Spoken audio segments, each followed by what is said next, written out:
Triads effectively had, you know, young students in school who were already a member of their gang. And so now you get into that, and now you're picking on other young students at their behest. Yes, they go by numbers. They need numbers because back there they don't fight with guns. They don't have much guns. Gun trade is not a big thing in Hong Kong. The British have everything controlled. If you go to England right now, even the cops don't carry a gun. Right? So guns are very limited in that part of the world. So is it knife? Oh, no, it's freaking machetes. Oh. Yeah, we're talking about the Gurgers freaking That'll machetes. do it. Yeah, yeah. You know, cutting freaking trees and chopping hands and heads. Yes. So you learn how to wield a machete pretty good. There's an incident that happened. They were fighting over territory. I was called in because after that, I was going to be a full-blown initiated member. This isn't at school? No. Okay. It was right. at the... Just making sure. But I was only 15 years old. Right. And he said, I want to see how your true colors. See how you react. Are you brave enough? So, I was out on the floor. One of the guys said, yo, go over there. Knife, right? That's not knifing. It was a machete. I put it this way.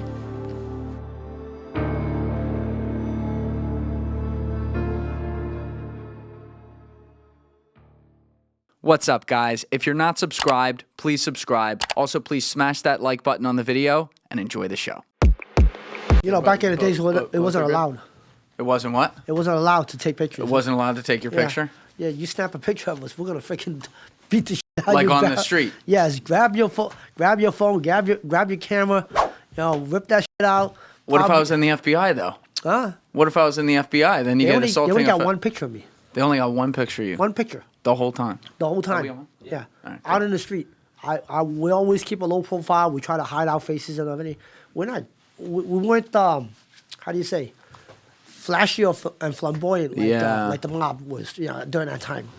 We try to keep everything quiet. And what year, like late 80s you talking with this? 87, 88. Yeah, so you're the Gotti era. They were loud. They were loud. Right. Yeah, and right. Not that there was anything wrong, but that's not our style. Right. 100%. Yeah. Well, Kenny, thanks so much for coming up here, man. If we knew you were in New York the last 2 weeks, we would have left you here an extra day. But I'm glad you made it. So this was an episode that was all Alessi's idea. He's the one that found your guys' YouTube channel, which we'll put the link in the description. Okay. And is actually a part of New York City gang culture that I was completely unaware of. So you were a member of Ghost Shadows. Yes. For how long? Connected to them all my life, almost. Wow. But actual member was probably from 87, 86, 87. How old were you? 16. Yeah. Whoa. 16 years old. I was... At 15, I was in Hong Kong. My family took me to Hong Kong to get away from that type of lifestyle because I was acting up.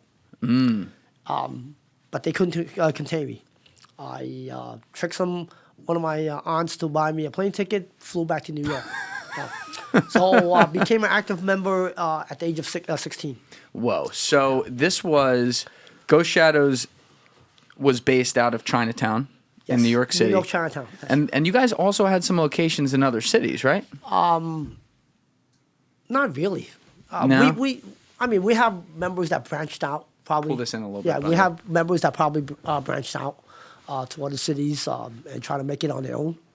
But nowhere near how lucrative and exciting as New York City, Chinatown. Yeah.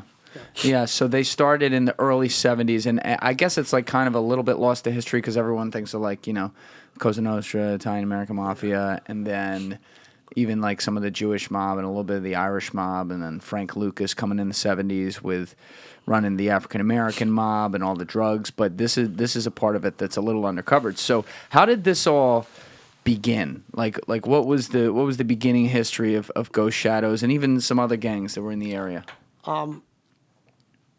Street gangs, Chinatown, we're unknown because we don't mess around with politics. And when we did have the Tong member, Eddy Chang, you probably heard of him. If not, you could do some research. Yeah, it's cool. Yeah, Eddy Chang. Eddy Chang. He was the president of Anyang Association, one of the Tongs, the Tong that was in my turf, our gang turf. So he started. He was a ex Hong Kong police sergeant, or something like that. From over he- there. Yes. So he was taking a lot of heroin money. So he built up a little empire. So when the corruption ICAC came after them, he left, and I think he avoided prosecution from the British government. Took his money, came to New York, started his funeral business. There was a bank name at the corner of Canal and Mott, Oriental Bank. I think it was financed by him and his drug money. So he built a name for himself. But the thing that he did wrong as an Asian, Chinese culture is try to stay low.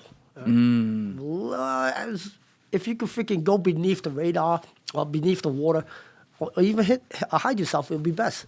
He was flashy. No, he was flashy. He wanted to play into politics, and you're with the wrong person. That was during the Ronald Reagan presidency, and you don't mess with Ronald Reagan. You know, especially when you have powerful allies like CIA, Bush, in them. So you don't mess around as an Asian. You don't mess around with that type of shit. We all know that's in our culture. We don't mess around with politics, and that's what brought it to light. You know? But you yourself, in your story, you grew up in Brooklyn. Yeah. But you were born in Hong Kong when it was under British control. Yeah. When did you come here? 1971. Me, How old were my you? sister, my younger sister, 20 months old, under 2 years old, and my father and mother. So you're 20 months old. yes, so you're they- effectively American. Yes. Yeah. Our family came on my father's working visa. Okay. Then we got here. They changed the status to the green card, legalized, Right. working, and eventually 5-6 years as legal residence with the green card, you're able to apply for citizenship, and that's when we became citizen in 1976, I believe. Right. So you were a full citizen. Your Yeah. family was full citizens. That's not something that some of your guys in the gang ended up having. But you don't remember any of Hong Kong when you were growing up? I assume, like when you were 18 months old. That's not even possible. No, I didn't even speak my own language when I came to America. Do you speak it now? Yeah. Okay. I got sent back to Hong Kong, because I was acting up at the age of 15. Well, how were you acting up? I was cutting school, trying to run away. They found me through they had their ways, the family had their ways. I was mixing up with gang members, always sneaking down to Chinatown, and try to become a full-blown Ghost Shadow member, but family members, and because we have family friends that in the Ghost Shadow hierarchy, they stopped me from doing it They were trying to stop you from joining. during that time. Right. As you know, we spoke about it in the car about that it's a mutual respect with my father's friend. We call uncle. He's an elder, Theo, Yeah. In Spanish. So I have an uncle. His name is Peter Chin. And he was one of the 5 generals that became the head of the Ghost Shadow during that time. And he was a really good friend of my father. And that was the person that kept on stopping me, containing me from becoming living that life until he got arrested. And then I was like, I felt sad that he got arrested because I idolized him. How did you get arrested? For what? RICO, 25. It was the 1984 Ghost Shadow RICO. The federal government came down on him and got them all, 25 members of the Ghost Shadow. So after he got locked up, that's when I was like, you know what? The gate's open for me. Doors open. I could do whatever I want now. I could become a Ghost Shadow member. Your father was killed when you were young too, right? Yeah. And he was not in the Ghost Shadows. He was a businessman. He was a businessman. How old were you? 10? 10. Yeah, he got killed in 1980. Why did he get killed? He did some shady dealings.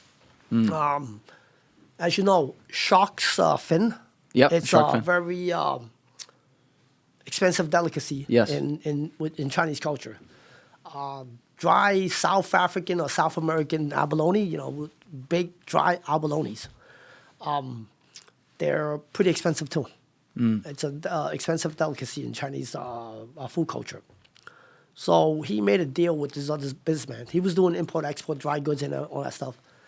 And instead of actually acquiring those products with money, he actually sent the Ghost Shadow, had the Ghost Shadow set up a robbery, and robbed them both. Oh, he double timed him. Yes, he double timed everybody. Whoa. Yeah, so he used the Ghost Shadow to do it, and I believe it was like the amount came out to be almost 400 grand, 200 to 400 grand. That's something. Yeah. We're talking about back in the 70s. Yeah, that's a like, nice payday. Yeah, well over $1 million nowadays, I'm pretty sure, right? And the funny thing is that when they confronted him, because during the robbery, all his jewelry got taken. He got robbed too. Yeah, it was a setup that made it look like that. They made it look good. Yeah. Took his, but he was stupid. I'll tell you why. Took his Rolex watch, took his diamond ring, and he was well known for his Rolex watch. Not many Chinese people was wearing that type of stuff back in the days, in the 70s. So your dad was a little flashy. He's a f***ing idiot. I'll put it that way. He's smart, but that part, he was an idiot. 3 days later, people saw him wearing his jewelry again. Same shit. So the Tongs, one of the Tongs in China, Hip Sing, the godfather of China, Uncle Benny, Uncle Seven, summoned him up to the association, to the Tong, to question him about it. He said, Peter Wong, did you do it? Why'd you do it? And at first he denied it, until the actual victim was confronting him. I was like, you f***ing robbed me and you got your jewelry back and all that stuff. So how could you do that? We had a deal. Guys, if you're still watching this video and you haven't yet hit that subscribe button, please take 2 seconds and go hit it right now. Thank you. At first, like I said, my father denied it, and then at the end, he did one of those fucking Kanye shit. So what? I did it. What now? All right? What now? All right? So he got that fucking expression, what now? And that's just because of that word. Uncle Benny, as the godfather of Chinatown, he didn't sanction anything. He didn't okay for, we're gonna punish you and this and that. Because of my father's mother, my grandmother, came from the same village as Uncle Benny in China. So they have kind of a little... It's a bond, yeah. Little blood connection, right? So he's considered as a nephew. The other side is Ng, Ng, that's the last name. So him and Uncle Benny are actually, first cousins. So what he said in the meeting is like, the palm of my hand is my meat. The face of my hand is meat, also mine too. Who the f*** am I going to help? Should I side with you or side with him? You know what? It's out of my hands. You guys deal with it. I'm not going to do nothing. All right? I'm not going to punish. I'm not going to reward. Which is giving an opening, no? It's like, hey, you go ahead. Do what the f*** you guys want to do. All right? You kill him, he kills you. I don't care. Just leave me out of it. It was like giving it okay without giving it okay. Right. All right? So the other side hired people. All you had to do back then is 5 to 10 grand, and you could take somebody out. It was that easy.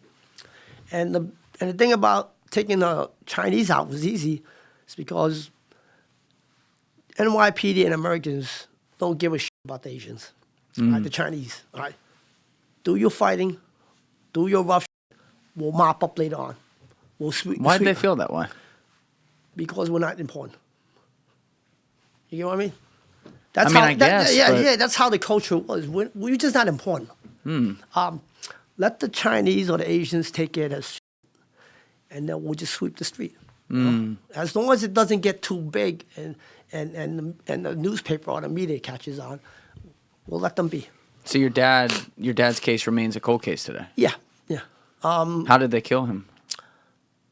It was February 13 that night. It was snowing that night, and he owns a nightclub on Canal Street and Center Street, second floor. So he got called in and said, the front door's broken, the glass is broken, we need somebody to come and fix it, the locks are messed up. So somebody deliberately sabotaged the thing. Yeah. So he has a good tradition, family values. Every night we have dinner. And after dinner, usually he'll make excuse to, go out and hang out. That night, he had a phone call. He didn't want to go out because he knows it was snowing. But he had to. It was his shop.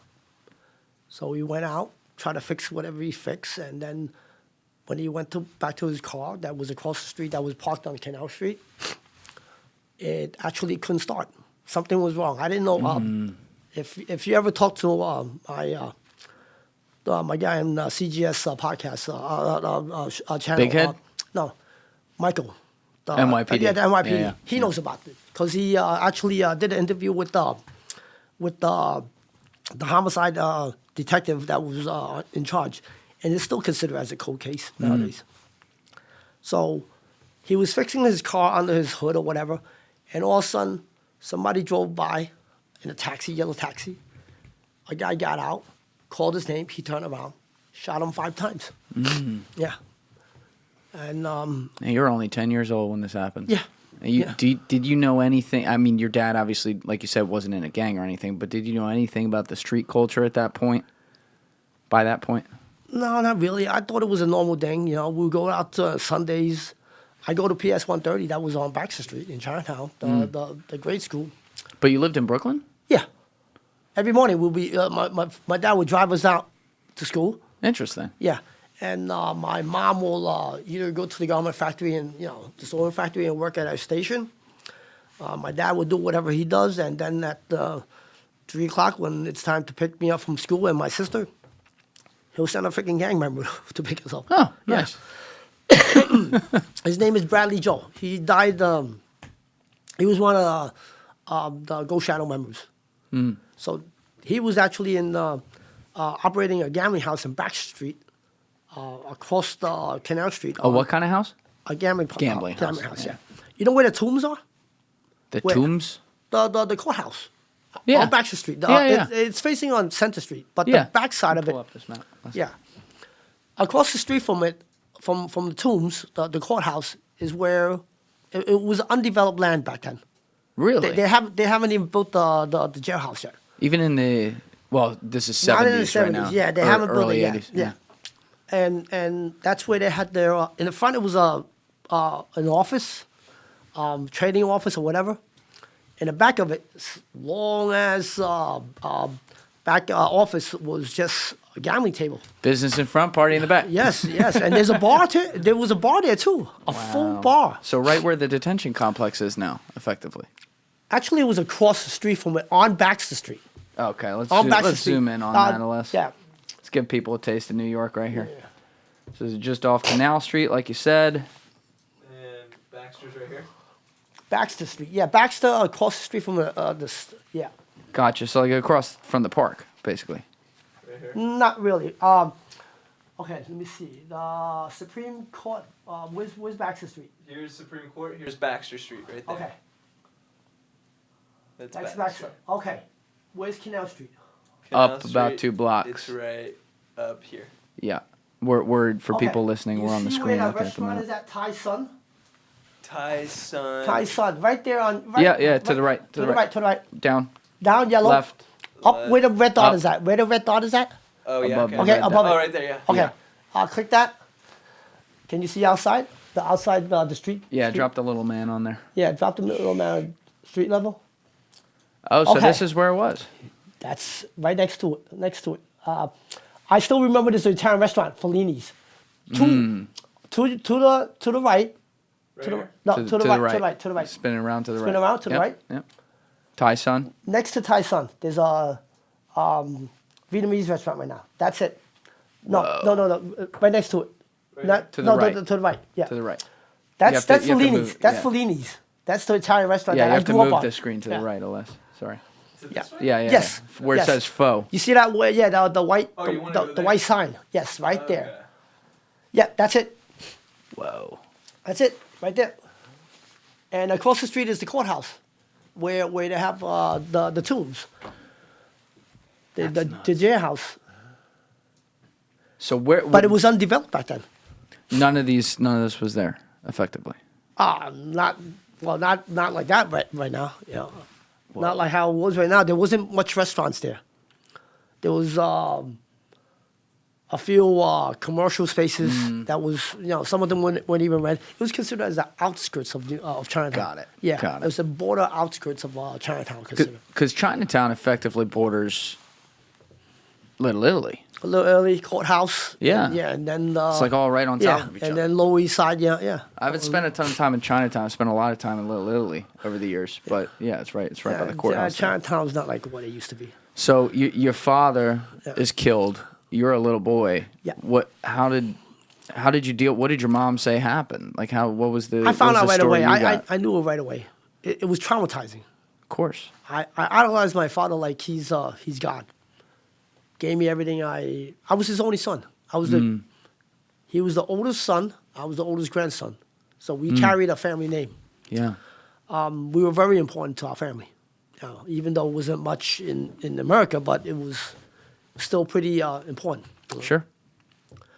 And it seemed like somebody took something away from me that was very valuable. I just lost it.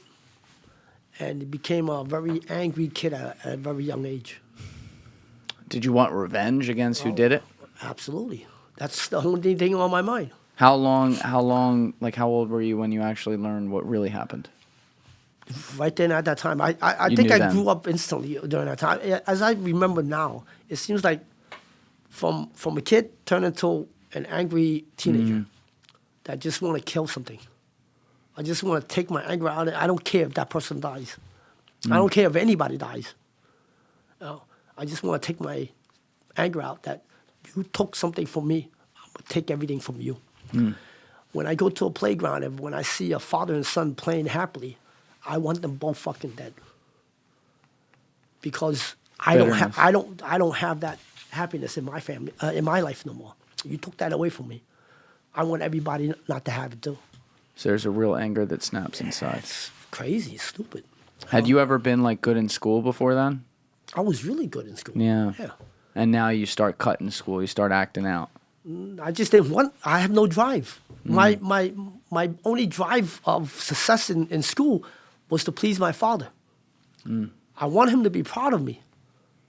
Hey, Dad, I'm doing good. I got 100 in math tests or whatever. I want to show him my schoolwork, my success.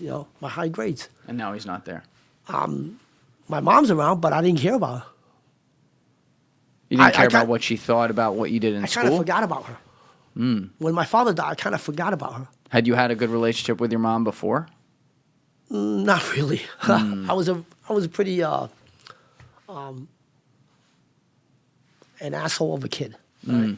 Those kids that you don't want to be near. Because I was spoiled by my father. I do what I want, say what I want, act up whatever I want.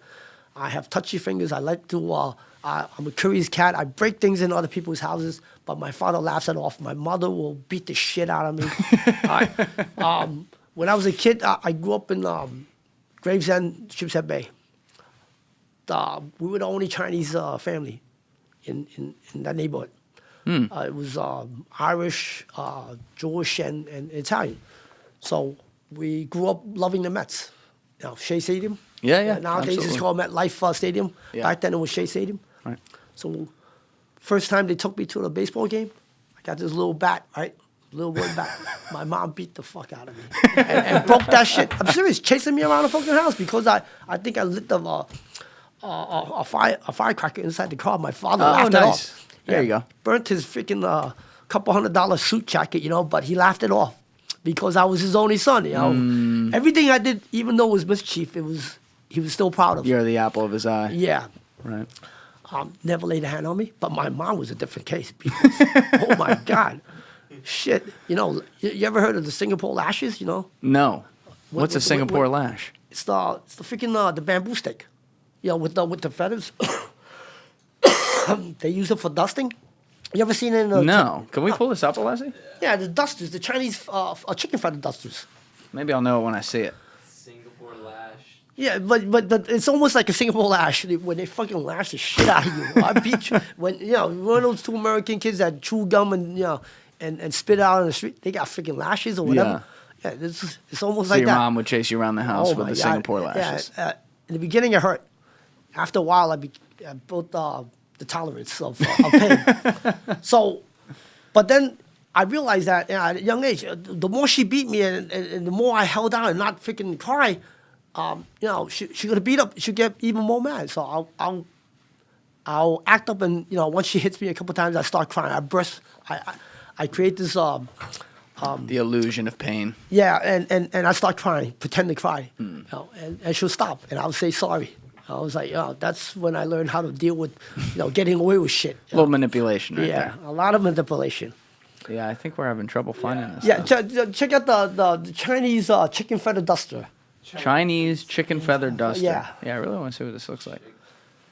Feather duster. Yeah, there you go. Yeah.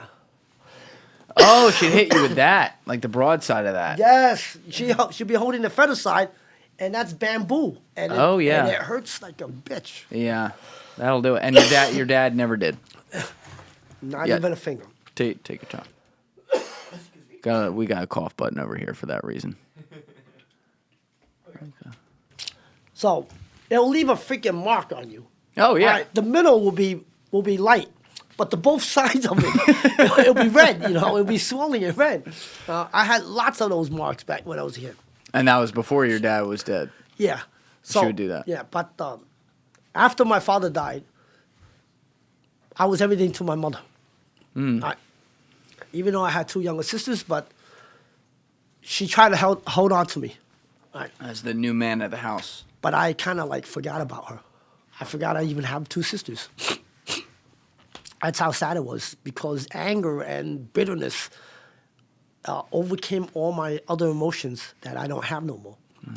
All I have in my eyes and is the feeling that I want revenge. I want to kill. I want to hurt. I want to hurt somebody because it's hurting me. So you'd cut school, and what would you do during the day? Hang out with friends, hang out with other gang members, try to get close to Chinatown, eventually blend in, And Were they but- older friends? Yeah, and not let them know that I'm what you call son. Peter. Oh, they Wong's didn't son. know that? No, I didn't let them know until a couple of them later on they found out, and they tried to stop me. Right, you were Yeah. saying. So when eventually by the time you're 15, 15. you were breaking the law and committing crimes from 10 to 15 with some of the gang members? Yes. Oh, What kinds of things? robbery, extortion, auto theft. Auto death? Yes. Yeah. Well, this is what we do. We have a broken ass car. One of those junk ass dusters. Right, Dodge right. dusters. We'll be carrying a gun. We'll drive down Park Avenue. We see a brand new Mercedes Benz. All right. Back then they only have the phones inside. The big. Yeah. Some of them don't even have it. All right. It's a luxury. We'll drive there. We'll stop right at the light. I'll walk around. I pull the gun. Pull them out. But who's gonna be able to freaking call the cops on us? By the time On Park Avenue? on Park Avenue, I'll take get out of the car. I'll point the gun at. Get out. You're like 13 years old, pointing a gun at him. Yeah. Get out the car, and then we'll take it up to. I drive it back to Brooklyn. I can hardly even reach the gas pedal, but we'll take it back to Brooklyn, and somebody will take it to the chop shop and get money for it, and I'll get my fair share. Gotcha. Yeah. So you're doing armed robbery at Fucking everything. 12, Yeah. 13. I was robbing. I'll say it now. I was robbing fucking crack dealers in Fordham Road. No shit. I would offer the crackheads, take me to the spot. I'll give you some crack. And I'll take their money. Bring me up there. Well, that's a little bit of some Omar Little shit right there. That was It's little like shit. a little bit of street justice, And- slightly. yeah, but You're still taking it, but yeah. Now, and then it eventually escalated to robbing heroin dealers. Brick by brick. I hear people got bricks. You're a dealer. I'm gonna fucking rob you. Where would you rob them? At Fordham their Road? house. At where? No, Up no, by no. Fordham Road? I'm talking about Chinese. Some of them are connected, but I have to, put on a mask, ski mask. The ski mask wasn't as sophisticated as nowadays. We use whatever bandana to Yeah, hide yeah. our faces. Put on a pair of sunglasses, and we'll rob the drug dealers. How many of you would rob a drug dealer at a time? Whatever they have, I'll take everything from them. No, but how many of you? How many? Would it just be you going alone, cowboy? Two guys, and one and the driver. getaway driver. The less people, the better. Did you have close calls at that age with being arrested? Not even. No, not even. Not even. Wow. I never got caught red-handed. In a sense, I mean, I got locked up for petty stuff like for being careless. Like I really don't give a fuck. I didn't even thought the NYPD would be after me with extortion. You know, the fuck? Didn't think that was in the law list. I was like, damn, I got a fucking full list of shit, and you're gonna come after me for this? You know, What types of extortion stuff would you do? go to, when we're kids, we don't have much money. We spend all our money on video games, hang out all night, wine and dine the girls, run our money. So what we do is that we run our money and we think about how we're going to hit it, how we're going to do the next day. We go extort people. Go to, there's a Chinese restaurant over there. Stop by there. So I go inside order, and then I say, who's the owner? Something's wrong with the order. So the owner comes in, what's wrong with it, young man? I said, I'm from the Ghost Shadow. All right. Oh, you would introduce yourself as the gang. All right. From now on, you're protected under my my watch. All right. And you're like 13 telling them this. A little bit older than that. Okay. 14. I graduated a little bit. Give them my pager number. Call me if something happens, but I want this much today. Give me 200 today. All right. Every week I'll come by and pick up 200. What happened if he said no? Yeah, say no. You're not opening up tomorrow. All right. And usually they know what's up. Once I give them a name, we'll go shadow. But you hadn't been officially inducted into the gang at that point. But I claim to be one. You just say you were. I just claim to be one. But you'd be doing this sometimes with guys who were. Yeah. Right. Yeah. Some, mix of gangs, like my childhood friend.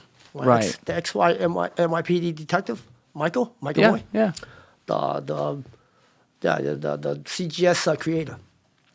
So before Your channel, CGS. Yeah. Well, I participated. You're a part of it. I'm Yeah, not the channel. He's at the actual channel. So when we were kids, we live in the same neighborhood. All right, we grew up together. So before he was NYPD, he was just a fucking gang So member. you knew him as Mikey down the block. He's like my older brother. All right. That's hilarious. Yeah, but I do all the dirty work, and he drives it, and he gives me ideas. He's the fucking brain, and I'll be That's funny. I'll be the operator. He'll be the brain. He's fucking smart. Oh yeah. And I'm not gonna say everything because he has a book coming out. I don't want to ruin his shit. But there's a lot of shit that we did when we were kids that So long before he's in the NYPD. yeah, we got away with a lot of shit. He was running with you. Yeah. I was running with him because he's older than me. Like I said, he was the brain. He'll figure something out, and I'll like, yo, let's do it. All right? And I was like, oh, who's gonna do it? Nah, don't worry, I got it. Just try, man. Make sure you don't fucking leave me here, right? Make sure you don't leave me here. All right, wait around the corner. I'll be right out. But your one uncle, the guy you called an uncle, had gone down with Rico. Yes. And your father obviously had passed on. You're running around with all these gangsters, and you said when you were 15, some of them were looking out for you, saying, no, he shouldn't be in this. I guess they got word to your mom? Well, my grandfather and grandmother, they discussed it with my mom, is that the best thing to do was send him back to Hong Kong. And they were in Hong Kong? No, my mother's side. Okay, Was so not still her in Hong Kong. parents. Yeah. My mother's side was still in Hong Kong. My grandmother and my mom's younger brothers and sisters, so they were able to look after me, but actually not. So when I went back to Hong Kong, they tricked me into staying. What do you mean they tricked you? Everybody got round trip. It was supposed to be a vacation. I was the only one with the fucking one-way ticket. And that was no return. And then they hit you with the chloroform when you got there. No, they freaking registered me in high school. I thought it was internet. I accepted the fact when they tricked me that I'm not going back to the U.S. I said, all right, I'll stay here as long as I can. All right. And you speak the language at this point, obviously. No. You didn't speak any of it. No, it was sad. It was sad. I got made fun of in school. All right. So they registered me into a Chinese school. And this is in Hong Kong, which was still under the British protectorate. Under British rule, yeah. They spoke. They were teaching English, but there was only 2 classes. Their major thing was mathematics. The typical fucking Asian shit. Can we pull up Hong Kong on the map, and can you also pull up the population, Alessi, just to give people an It's like idea? freaking 7 million people, I believe. There you go. Yeah. Okay, because that's obviously a heated debate today with like, oh, should they have freedom from China now, as opposed to Britain, but the people in Hong Kong consider themselves Chinese, right? They are Chinese. Yeah. Yeah. See, that's why. That's the reason. Let's put it this way. I'm Chinese ethnically, but nationality-wise, I'm American. Right. Now, if you ask me, if it goes to war today between China, who am I going to fight? I'm going to say I don't give a fuck. All right? I don't care for either side. All right? But I do love this country. All right? Why I love this country? I grew up in this country. All right? Besides what my choices, bad choices that I did, the path that I walked through, everything else treated me fine. All right? I love this fucking country. All my friends and families are here. All right? I love my people, but that's another story. Understood. All right? That's culture-wise. It has nothing to do with politics. So if you ask me if they go to war today, I'm going to say just leave me the fuck out of it. I don't care. I got you. You know? But the people in Hong Kong, they're kind of funny. Maybe they've been slaves for over 200 years, 300 years. What do you mean slaves? They were fucking British subjects for 300 years, you know, and they grew up in that environment. It's a new generation. It's the woke generation, you know, that they claim nowadays. I really don't care. But they claim to be American when you don't fucking speak English. They claim to be British when you don't even speak their fucking, you don't even have the British accent. Right. So it's a joke. It's all politics, and I don't play into that shit. You know? Yeah. It's none of my business. But they're just stupid people. You know, they see their own people, they step on. They see other people, they worship. It's kind of like a slave shit to me. How long were you there? Less than 18 months, probably like around 15 months, 15, 16 months. And you get made fun of in school. You're Yeah. learning the language at least. But would you try to skip school there and get in trouble there too? I couldn't. It was so fucking strict. They lock the gates once you walk in. That makes it hard. You got to climb the fucking gates, and they're like fucking 8 feet tall. Did you have any friends? In my classmates, they were curious about me. Fucking Asian yellow guy with heavy, Brooklyn accent. Don't have any slightest idea how to speak proper Chinese, Cantonese. Right?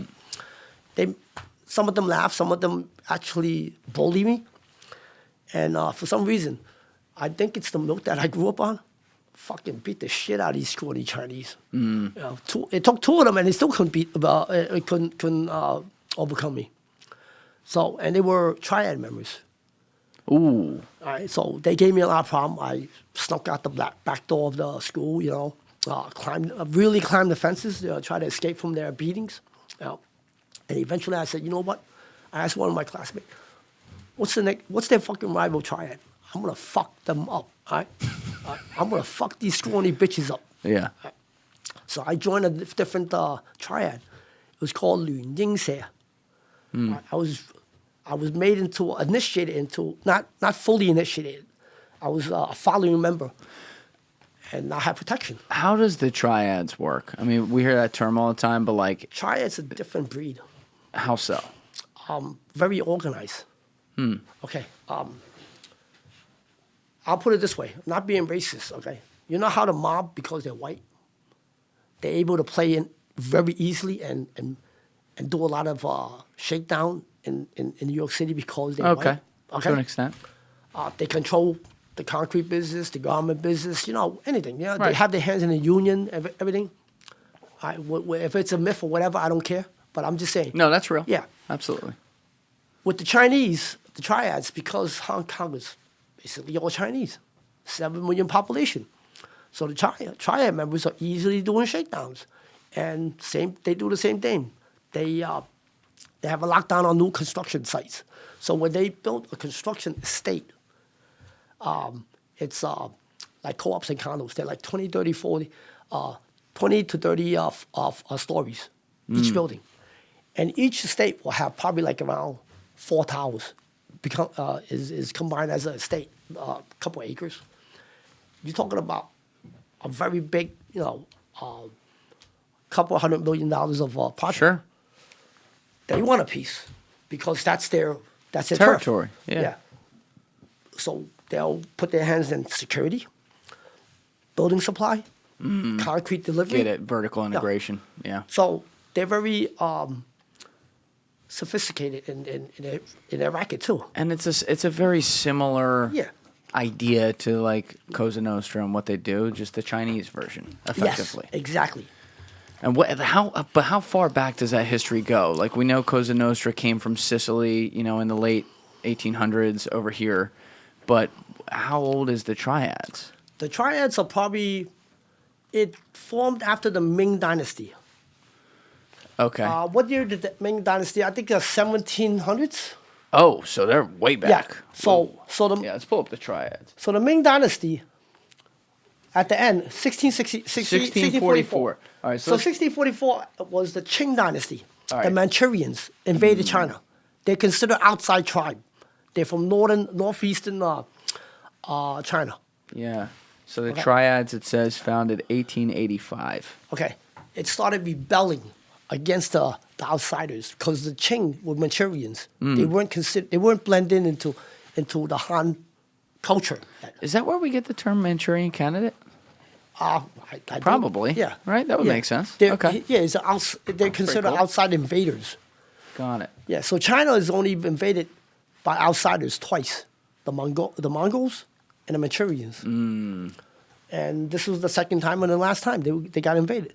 And so the Triads formed as a result of that. And it was an underground organization to rebel against the tyranny of outside invader government. So it starts as a rebel righteously against invaders who are coming into the country, and then once that stops and invaders leave at some point or are Yes. kicked out and the country is back to itself, that rebel gang now continues to be a rebel gang against their own government because they don't trust any of the system. Exactly. Got it. Now, also when they during the what you call it, when they overthrew the Manchurians in the early 1900s, I think it was 1912 was when the Manchurians got overthrown.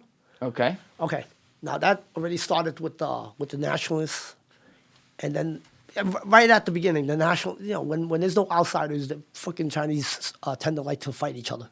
It's always like that, when there's peace, they fight amongst each other. When there's outside Like invader, a lot of places with that. Yeah. when there's outside invader, they all band together, no matter what tribe. Yeah. Where have we heard that one Yeah. before? So these fuckers, all right, they right after they overthrew the Manchurian, they start fighting, bickering with each other. Who's going to run the government? Who's going to be this? Who's going to be that? And eventually, you have the Communist Party and the Nationalists. Chiang Kai-shek and Mao Zedong, they start fighting. I think the Triad escaped from China. All right, after the Communists took over, they went to Hong Kong to get safe haven. That's when they started, coming really big in the 1950s in Hong Kong. So they focused on Hong Kong Yes. and not so much mainland China then. Yes. So they What about they, today though? They were done with the rebel business. Now they're doing the now organized they're- crime business. Right, Yeah. right. So they just transferred a little bit. Yeah. But what about today? Are they in mainland China a lot or? They're all over the They're place. all over. They're allowed, as long as they're being contained. Now, when 1997 came, when Hong Kong under Got British away rule from Britain, was yeah. cut off, had to be turned back to China. The Chinese government actually sent high level of members, and also with police and law enforcement. They go down and they have meetings with the Triads. Oh, they the had head of the meetings with Triads. Yeah. Hey, but I was thinking you were gonna say they arrested him. Well, it wasn't even a meeting. It was a. I came here to tell you. All right, I'm going to tell you what you guys are doing. All right, when we let you live, we let you live. All right, we know everything about you guys. When we want you to survive, we'll let you survive. When we want you dead, we'll fucking take care of it. All right, we have the power. All right? Don't think you're in Hong Kong. You're back in China's hand now. If you don't behave, you're done. So the British had no control over these guys whatsoever when they were there. British were doing well. They were corrupted. Yeah, they just They were taking in money. Yeah, they just even the wanted to governor trade. was taking money. Yeah. Oh, even the governor was taking money. Right. It was a lot of heroin. Heroin money. Heroin was a big thing in Hong Kong. And then after that, everybody's peaceful. They let him live. They let him do to extent. Don't create problem for us. We won't give you problem. How does the triads over there though relate to the triads here? Is it an extension here, or is it really separate? No, it's a separate. Very separate. Like I said, I'll put myself out there. New York City gang, when we started, we're just low level. We were low level. We weren't highly sophisticated. We weren't really organized. Right. Until later on in the years. Once we establish ourselves, we have a good racket going, then we were considered organized crime. Got it. But we were all street thugs, Nothing special about me, I'm just a Chinese guy, Chinese kid, going around freaking taunting their own people. Yes, I'm ashamed of it. Ashamed of what I did, but I did what I did, I won't regret it, but I'm ashamed of it. Right? Well, some of it, at least when you were over there, seems like it was a bit of a survival tactic too. I mean, like, you're getting the shit kicked out of you every day by the Triad, so you figure out how to join the Triad so that you stop getting the shit kicked out of you. Yeah, but then I became one of those assholes terrorizing normal people too, terrorizing them, like taking money from them or extorting them. So the Triads, the way you made that sound, I want to make sure I'm right here. The Triads effectively had, young students in school who were already a member of their gang, and so now you get into that, and now you're picking on other young students at their behest. Yes, they go by numbers. They need numbers. Because back there, they don't fight with guns. They don't have much guns. Gun trade is not a big thing in Hong Kong. The British have everything controlled. If you go to England right now, even the cops don't carry a gun. Right. Right? So guns are very limited in that part of the world. So is it knife? Oh, no. It's freaking machetes. Oh, shit. Yeah, we're talking about the Gurgers freaking That'll do it. machetes. Yeah. Cutting freaking trees and chopping hands and heads. Yes. That, and oh, my God. So you learn how to wield a machete pretty good. There's an incident that happened. They were fighting over a territory. I was called in because after that, I was going to be a full-blown initiated member. This isn't at school? No. Okay. No, it was at the... Just making sure. But I was only 15 years old. Right. And they said, I want to see how your true colors. Right? See how you react. Are you brave enough? So fucking guy was down on the floor. One of the guys said, yo, go over there. Fucking knife him, right? That's not knifing him. It's a fucking machete. So I don't know how to use it. I was 15 years old. I accidentally stuck it in. Ooh. I don't know if you lived or not. I'm not good, but I was underage. I'll do a Kanye. Now what? All right? But I was 15 years old. I put it this way. I don't have any bad feelings towards it. I'm not going to feel remorse about it. How I felt about that life is that once you step in that Coliseum, to me it's a gladiator thing. Mm-hmm. Once you step foot in that Coliseum, there's no rules. Yeah. Right? You know what it is. All right? It is what it is. All right? I've said to people in the past when I've had, some guys who are in the mob and stuff on the show, obviously taking a life on any level is wrong. But to me, there is a difference if I were sitting across from some regular dude who killed his wife versus, a gangster who was involved in some gangland killings. It's like when you sign up for that life, you either go in the box or in the grave. Right? That's kind of how it goes. You know what you signed up for, and it is what it is. I'm not saying it makes it right, but there is a level of difference there, from a human perspective. But also, you're 15, 16 with that story you're talking about. You're so young. You don't have any ability to really comprehend what you're doing. At my mind, I'll tell you what I was thinking. I was like, yeah, he's testing me. I got to pass the test. Right. That's all I was thinking. Nothing else on my mind. I got to pass the test. Were you looking for like a father figure? I wasn't. I was looking to... I give you something I know you're going to protect me. That's what... we're doing exchange. That's what in my mind. I have to prove to you that I can do it. So that way you'll look after me. So I didn't know how to figure it. I was supposed to chop him. Chop him won't kill him. I fucking accidentally stuck it in him. So wait, chopping him won't kill him? Eventually, if the infection after a couple of days, if the wound doesn't. But Wait, I'm thinking of chopping the wrong way here. I'm thinking like a full machete chop. It's a slice. You're supposed to slice it. We call it on the arm. Yeah, whatever. In Chinese we call it pear. It's not to kill. Okay. Right? It's to hurt. Okay. Disable in a way. Understood. I had no idea how it You was just done. went. Yeah, and he was laying on the fucking floor. You know. Ooh. And to be How honest, old was the guy? I don't know. Probably a little bit older than me. I pissed in my pants. Oh, I didn't even know I was scared or excited. But the funny thing is that the next day when I woke up from this, I had no feeling. Nothing. No, I didn't feel scared or whatever, you know. Where are you living at this time? I was living with my grandmother. They had no idea what They the had fuck. no idea you were out there with machetes. No, and they the had triads. no idea. I was keeping it so secret from them. But you'd be gone. I imagine you're gone all hours, Yeah, right? I was telling them I was going to. It was a common practice. We'd go to other classmates' house to do homework. You know. Coming back with cuts all over your fucking hands and shit. Yeah. Yeah, it's really hard today. Oh, I fell. You know. But the funny thing is that one of my mom's younger brother was a Triad member too. From the same Triad as Jimmy. You know, Big Head. Oh yeah, Sun from your Yon? channel. Yeah. Yep. So if they try to shake me down. All right, you've been you've been hanging around any people in the school. I said, no, I just go to class.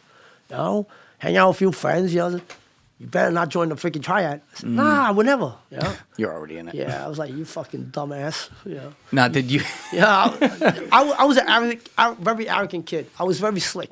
after that machete incident though? Did you get officially inducted? Oh yeah, we took down all our clothes until only our drawers were there. We had to bear naked. Only our drawers were we were wearing our drawers. That shows you your. Where are you when this is happening? Like, do they come and get you and say we're They going? come and get me after school. Okay. They round me up. Who comes and gets you? The older members of the Okay. Triad. So non-school. Yes, kids. it doesn't happen every month. Right. They set up a whole bunch, and then they said, "Oh, it's time to fully initiate these worthy people into our Triad." And it was like 9, 10 of us, and we were bare naked, and somebody was reading the script to us. You know, the freaking Triad script, the initiating script. Which is like what? What are they saying to you? Be loyal to your brothers. Don't fucking commit adultery within the organization. That means don't fuck with each other's don't wife. fuck another guy's wife. Yeah. Keep your hands clean. What do you? And then they'll ask you, what do you love? You love money or your brothers? Of course you can say money. You're not gonna say you're gonna say brothers, not money. You know? Right. So that's what we said. That's what we had to say. And then they. Where was it again? It's Like, where in- did they take you? It's in one of those mini branches where they have the General Kwan's statue. Wait. In one of the what branches? One of the Triad branches. So is it like a safe house? Not really. It's like association. Oh, like Yeah, a social you know, club. like a big freaking table. Okay. You know, and then all the members come, you know, have meetings for that branch or whatever, you know. And how many of you were getting initiated? 9 to 10. And how many guys are in there from the triads reading this off to you or standing around? There was like around 2, 3 guys. The guy that I was directly under, and the other guy that was a little bit hierarchy in that was able to do this type of ceremony, because everybody has a number. Maybe Jimmy in the future could, Big Head could explain to you, because I wasn't really into it, but every member. Not into it. He's only getting inducted. Yeah, I was like, yeah, I'm part of the member. Yeah, I'm good. Okay, all right, I'm being protected. Every member, when you're inducted into it, has a member number. 49 means a soldier. 438 is considered as the council. Right? So there's different levels of and numbers that are able to do this type of script or ceremony. Not everybody could hold ceremony. And once the ceremony is completed, they put you down in what you call it. It's like a black book, and they bring it to the main branch, and they'll put the name in. So that's you're why. in there for life. Yes, so that's why the fucking Chinese are something. They're so smart, but they're so fucking stupid at the same time. You gotta have a fucking list written down. Who the fuck is the active member? So I mean, it's we got to me, it's everyone on stupid, there. right? Yeah. At least the Italians freaking write their name and burn it. You know? Yeah, they burn it in their hand. Yeah. So what, you gotta fucking go to Facilic crime scene lab and fucking recover your freaking name? Right. It's stupid, you know. They're so smart in a way, and they're so fucking stupid in a way too. You know? So my name is on there forever. Today. It Sitting should be. there It should somewhere. be there. The cops you had know? never found that black book. I don't know if they did.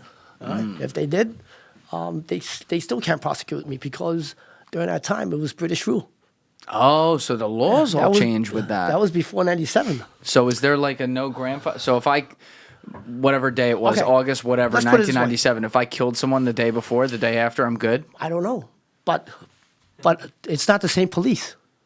You get what I mean, right? It's not the same police. And another thing, I was underage. They're very strict with underage in Hong Kong during that time, under the British rule. If you're a minor, you're a minor. Not like America nowadays that you're a minor, we'll fucking try you as an adult. Yeah, they do that. They don't. The British don't mix that around. The British are very strict with certain things. You know how they're very fucking awkward. The British, okay? You know how they are. They only go one way. They don't go another Use way. the machete. Yeah. It's all good. He was 15. Yeah. It's fine. It's fine. We'll let that one slide. All right. So I'm not sure if they could prosecute me or not, but it's. Well, don't go back to Hong Kong. You won't never find did. out. I never did. I don't intend to find out. So I try to avoid going back to Hong Kong. I might travel to China, and if I do, I'll go to Shanghai. Have you been to China since this time? one day? One No, day. since this day, no. Okay. All right. I don't think I ever traveled more than one day in China. That was the night when I was Back 15 years then. old. Yeah. That one day. Yeah. I was like, shit, I don't know what the fuck China is. Right. I don't know. But besides my skin and my fucking eyes slanted and yellow, the fuck do I know about China? I know nothing. I like you hear this accent of mine. Yeah, you sound like an Italian from Brooklyn. All right, you send me back to Hong Kong or China. All right. With me with American accent, even with my Cantonese or Mandarin, the fuck did they gonna think? Yeah. I'm a fucking spy for the Right, American government. of course. Yeah, they're fucking then they're gonna give the fucking Singapore lashes on me. Yeah. Yeah, they'll fucking beat me down. Yeah. You'll be in some trouble with that. So let's put it this way. I will never betray where I live, like I said, but I'll never betray my people also. Just don't want nothing to do with it. All right, so you join the Triads, though. I guess you were around like 16 years old or something like that. What changed when that happened? Did they start giving you like significantly more responsibilities? What types of crimes were you getting into? They have a racket with protection, like business protection. Yeah. Mainly nightlife, bars, pubs, nightclubs where they have PRs, public relation girls. That they sit at the table, they drink with you, and if you pay enough money, you can take them home. And, that type of thing. It's called prostitute. Yeah, but high end, in a way. Right. A little high end. Okay.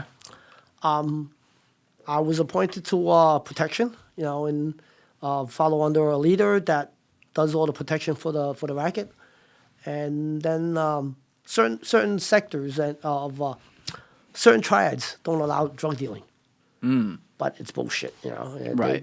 They claim not to do drugs, sell drugs.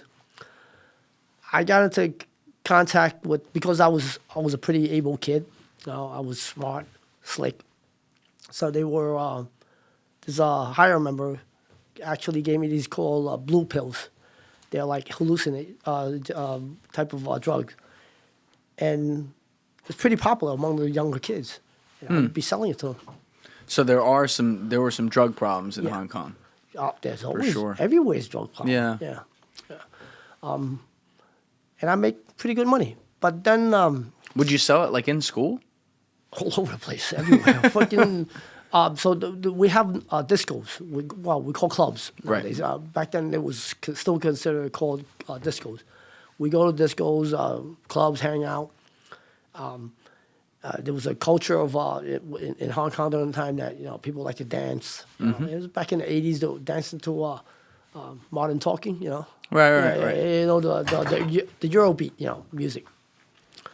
And I would go into the clubs and selling it to kids. So there's afternoon clubs and nighttime clubs. Afternoon clubs are like considered as parties. We're allowed on weekends. So a lot of students go. Kids, young kids, teenagers go, and I'll be selling there.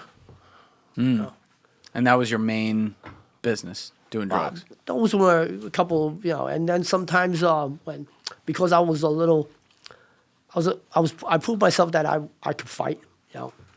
When they have certain things that they need to deal with muscle and numbers, they will send me and a band of guys, and we'll just go beat up people or cut people up or whatever. When did you learn to fight? Like as a young kid in New York? Actually, New York, I was pretty. Before I was sent back to Hong Kong, it was like I said, me and Michael and a few other guys, we were terrorizing our neighborhood back in our neighborhood, beating people up, doing the normal kid stuff. Instead of being bullied, we bully people. Right. It's bad. That's one thing that I don't approve of. And eventually, the more you start punching people, hurting people, kicking, you get used to it and you become very flexible. Hey guys, if you have a second, please be sure to share this episode around on social media and with your friends, whether it's Reddit, Instagram, Facebook, Twitter, doesn't matter. It's all a huge help. It gets new eyeballs on the show, and it allows us to grow and survive. So thank you to all of you who have already been doing that, and thank you to all of you who are going to do so now. Do you remember your first time having to do that, though? Were you hesitant as it was happening? Kind of. Yeah. Yeah. 'Cause you're hurting somebody. Yeah, I was hurting somebody, but then like I said, ever since my father died, all I had was hatred, And I was like, you know what? Fuck it, fuck that guy. Right.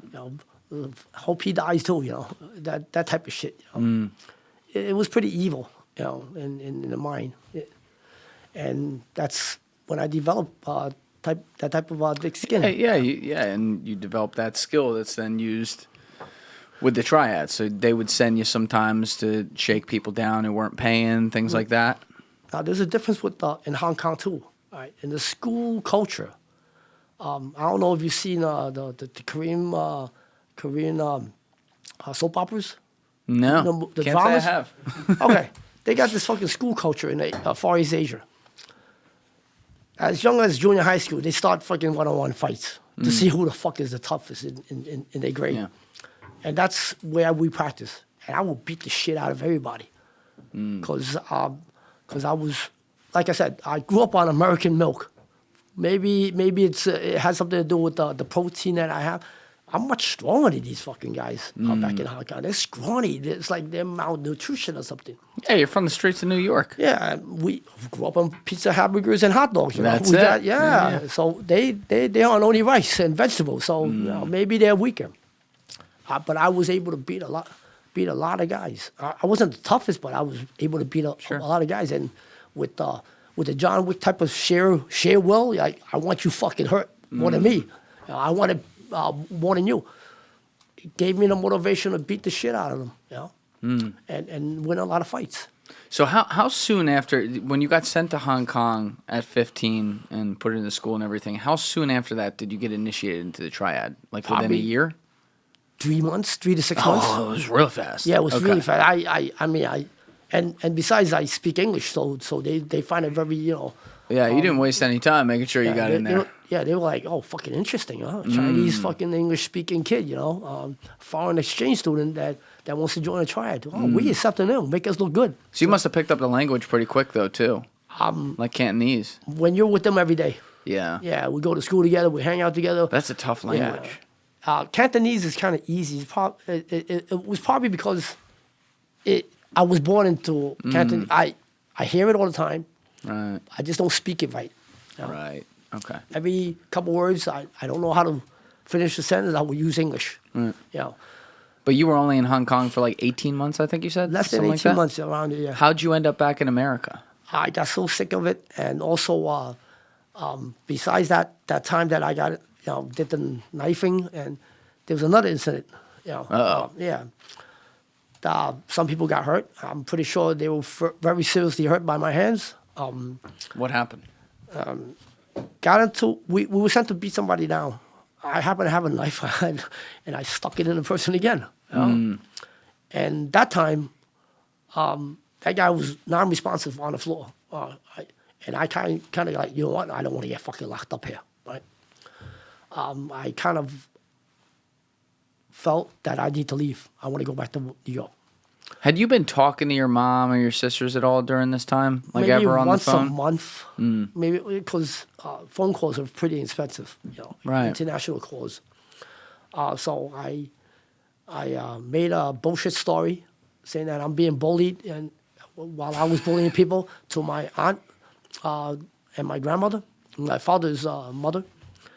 And because I was the crown jewel of the family, they sent money and I got the plane ticket. And it's like, you know what? I'm going back to New York next week. My mom didn't even know until the day I left. I got on the plane. No shit. Yep. And you were what, 17, 18? No, I was 16. Oh, you I were was still 16. Yeah, I went there. 1985. 86 in the summertime. I came back. So No, not in the summertime. The 85 in the beginning, and 86 in like around, I believe like around October. I remember when I came home. That's when the Mets won the World Series. Oh yeah, 86 Yes, Buckner. yes. Right. When they won yeah. the World Series, when Darryl Strawberry and Right. they were still on the team. Yeah, when Right. they won the World Series, that's what I remember that. Came home right before that. I was watching it in New York when they won the World Series. But when you go to leave, like, did you tell the Triads, like, all right, thanks for I everything? didn't say or- shit. You didn't say shit. You just No, left. I just left. So as far as today, they're like, damn, I wonder what happened to that motherfucker. like fucking, well, he disappeared. They still have no. I wonder if some of them are watching you on YouTube, like, son of a bitch, there he is. Oh, I got some friends that used to be in my gang in New York.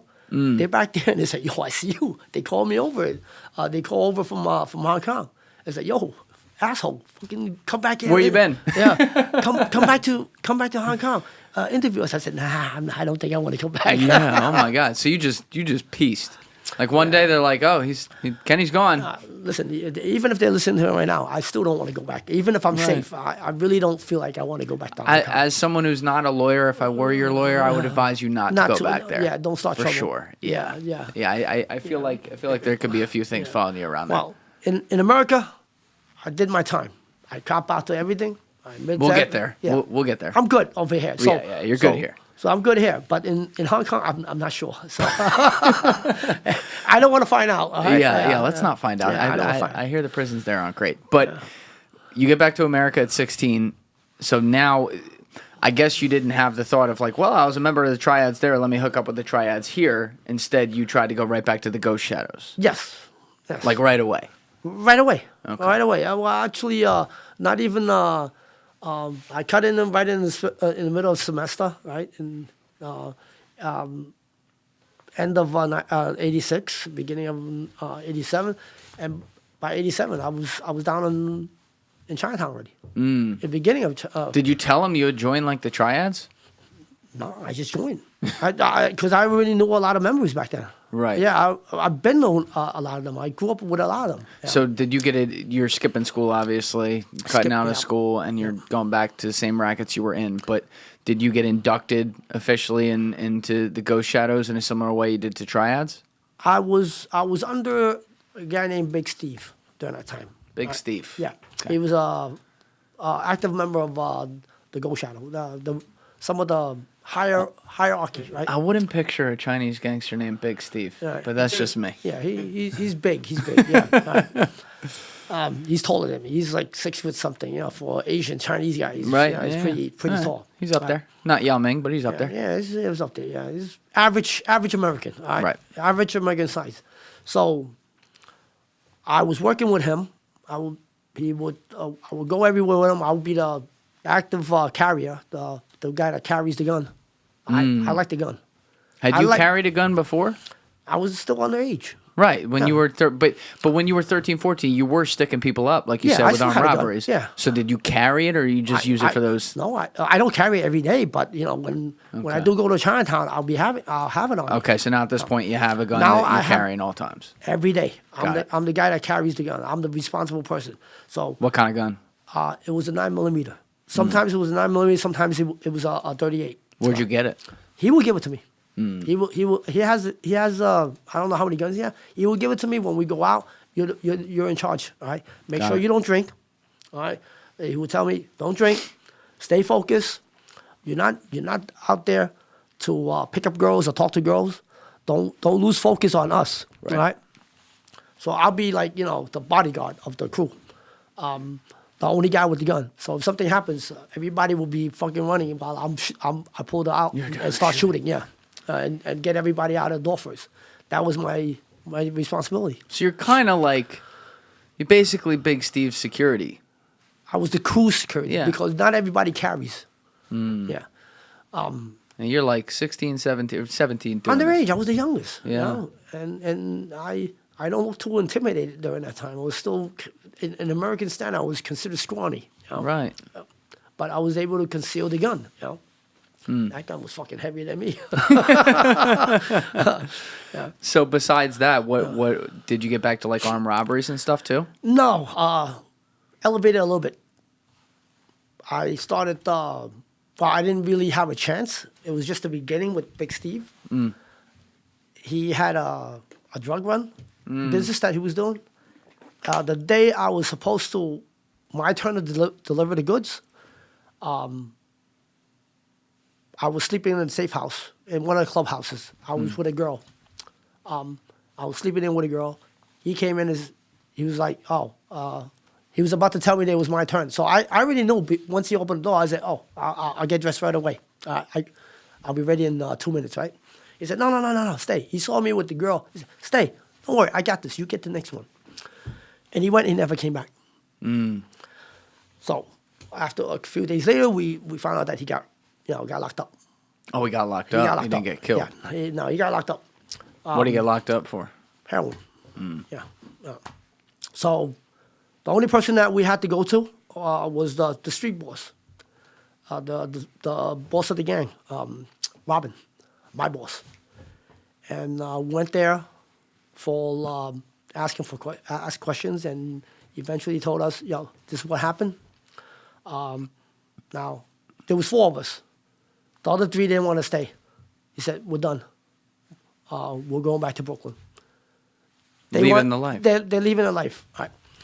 At 17, Robin asked me, you want to go or you want to stay?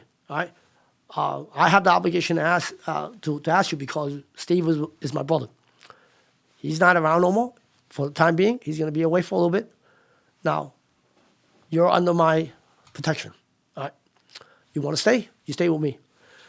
Automatically, I said, yes, I'll stay with you. But the other 3 went home. They didn't want to stay.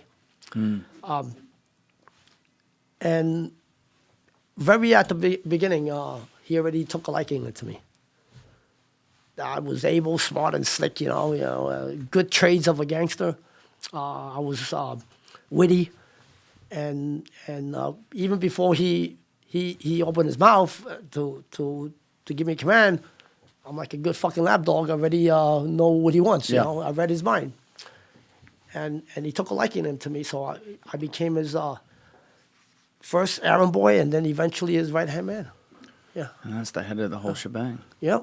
How old was he? He's 10 years older than me. Oh, so he's not that old. Yeah. He's young. We start off really young. Yeah. We start off really young. But I wouldn't expect like the boss of the whole damn thing to be like 27 or something. It's only a gang.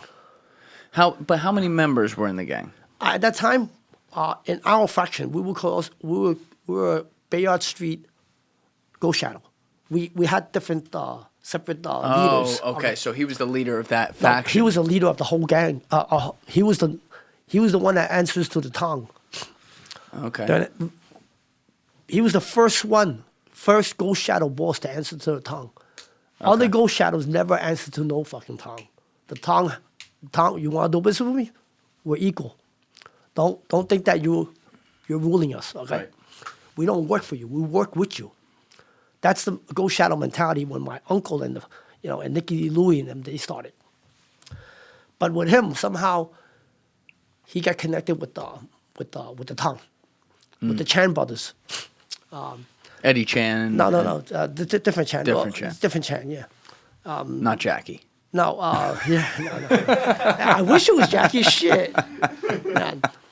Jackie, if you're listening, I want to work for you, all right? Okay, all right. Just throw me a couple. Put that on the record. Just throw me a couple mil, all right? That'll work. Stump man, a couple mil. All right, couple We mil. like it. We'll split it up over here. I'm not greedy. But you become the head errand boy for this guy. Head errand boy. Now, what kinds of things would he send you to do? Like basically protect his rackets, make sure people were paying, that kind of thing? Okay, so everybody has a position and has a job under him. All right. There's a captain, a lieutenant, that holds down the street soldiers. Some of them are doing collective, going around collecting money for motor rackets. Some of them are positioned that will organize the soldiers to do protection for the gambling houses.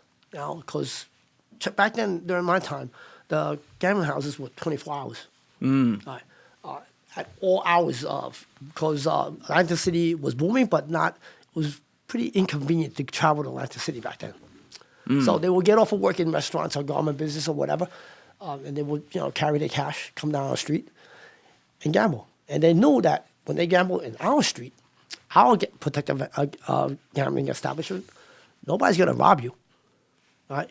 You win, you come in, you lose your money, we'll be able to provide you with loan. All right, with interest, of course. Oh yeah.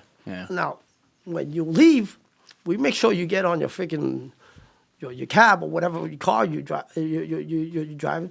You're out of here safely. Nobody's gonna fucking touch you within Alpha City. Right?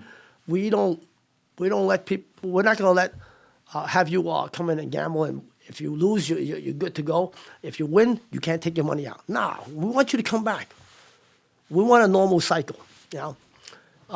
If things are going good, people can continue coming, thinking it's safe, and they can have fun. So that's certain people do that, organize the security, and only the very inner circle of the gang are able to deal with drugs. And all your places of operation are within Chinatown, Yes. effectively. Yes. You don't go anywhere else. Yes. Okay. Now, So, what was that? now, we do have a saying: we don't shit where we eat. Love that. I say that. How Okay. many times do I say that to you, Alessi? All the time. Gambling is a normal thing. It's like borderline gray area with the law. Yes. All right. With extortion and protection, right? The NYPD, they're not really gonna fuck with you. Even if they do, they don't have the time. All right. And even if they do have the time, people are not gonna talk. Right. During my time, they're Yeah. not gonna talk. Yeah. Right? They think it's well deserved money that they can have a peace of mind and nobody else will fuck with them. Right? To let them operate their business. Now, what we don't do is that we don't sell drugs on our corners. We don't bring drugs through our streets. We'll make sure that we're clear of that nobody deals or have exchanges in our fucking turf. And if you do, we'll be the cop. We're gonna fucking confiscate your shit. We're gonna take that worse shit. than that. Yeah. We're gonna take shit from you. If it doesn't belong to us, we're gonna take it. All right. So that's how we operate. We deal outside of Chinatown. We don't bring the heat down to Chinatown. So if anything happens, unfortunately, outside China, at least the media or the police don't think it's gang related. It doesn't come back to Chinatown. Okay, so there was a little bit of a workaround there then. Yeah. Okay. But then I broke that rule later on. Oh, you broke it and you operated within Chinatown. Yep. I started selling coke. When did that start? It started in 1989, 88, 89. Okay. So you're 18, 19. Mm-hmm. What got you into that business? Robin, my boss. Right. He used to do drugs too. He used to do coke too. I've been doing it also, but we get it cheap. We get good stuff because I we have this. If you ever heard of the Green Dragon, they made this. Yeah, Story. yeah. All right, the head of the Green Dragon was his name is Phuc Chau Po. Paul Okay. is his name. All right, he's from Phuc Chau province. He used to be a member of the Phuc Chinh gang. The Phuc Chinh gang was actually the same gang as Michael Moy. My Michael. Yeah. Yeah. Okay. He was the Brooklyn faction, all right? Yeah. All right. So, Phuc Chau Po and another member in the hierarchy member, the ruling party in Phuc Chinh broke off, and he formed his own gang, and it became the Green Dragon, and they were a bunch of killers. Some of them got triple life. Oh shit. Yeah, they're fucking in ADX underground. And in ADX Florence. Underground. What do you mean underground? They're in fucking underground fucking jail. You don't see where. I know all about ADX Florence. Where fucking Gotti was there. Oh, yeah. Okay, you Well- don't have no contact or something like that, right? Yeah, I don't know if Gotti was at that one, but that's where the Unabomber is. Yeah. That's where they put the most, or he just died, right? Ted Kaczynski? Yeah. Yeah. Like, that's where they put the most serious people. They had that guy Robert Hansen there, the FBI turncoat. Ross Ulrich was there for a while, which was really sad. But, okay, so these guys were. The Green Dragons, a couple. I think two of them were there. Now, were they associated with any foreign gangs from mainland? I'm not sure about that, but I know they were Green Dragons. The reason why is that they killed in their story, in their indictment, I think they killed a couple of CIs and FBI CIs. Yeah. Wasn't the Flying Dragons. No, It's the Green Green Dragons. Green Dragons. And they're operating in the same area you are. No, they were operating in Flushing, Queens. Oh, okay. Elmhurst, Flushing, Queens, they were outskirts. They didn't really need a turf. Did you know any of those guys? Yeah, we know Phuc Chau Po and a few guys, Right, but yeah. did you know them like well, or you knew of them? We were good. We had good relations.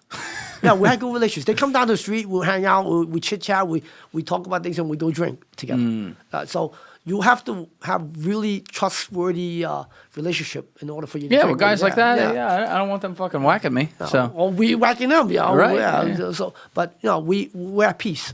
So we're Okay. able to operate with each other. so separate businesses in separate areas, So- everyone's happy. Yeah. So Phuc Chau Po, we have a rumor that he came from South America. When he stuck himself in the country, he came to South America. Okay. And rumor has it that's what I heard, that he has good ties, friends with Escobar's crew.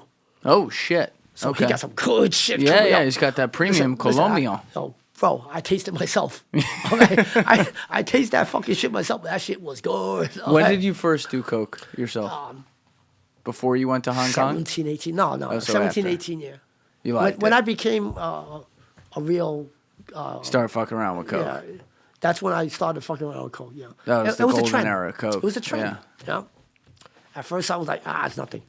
It gives me spidey senses. I'm serious. I don't get paranoid. On coke. I don't. I see a lot of people get paranoid. I say, what the fuck you scared of, If the cops are gonna break in, they're gonna break in. If they're gonna fucking lock you, they're You're gonna come zen. in. Yeah. It's done. Right. He said, no, I don't. I think that person across the street is watching. Man, you're fucking hallucinating. I'll smack him over that.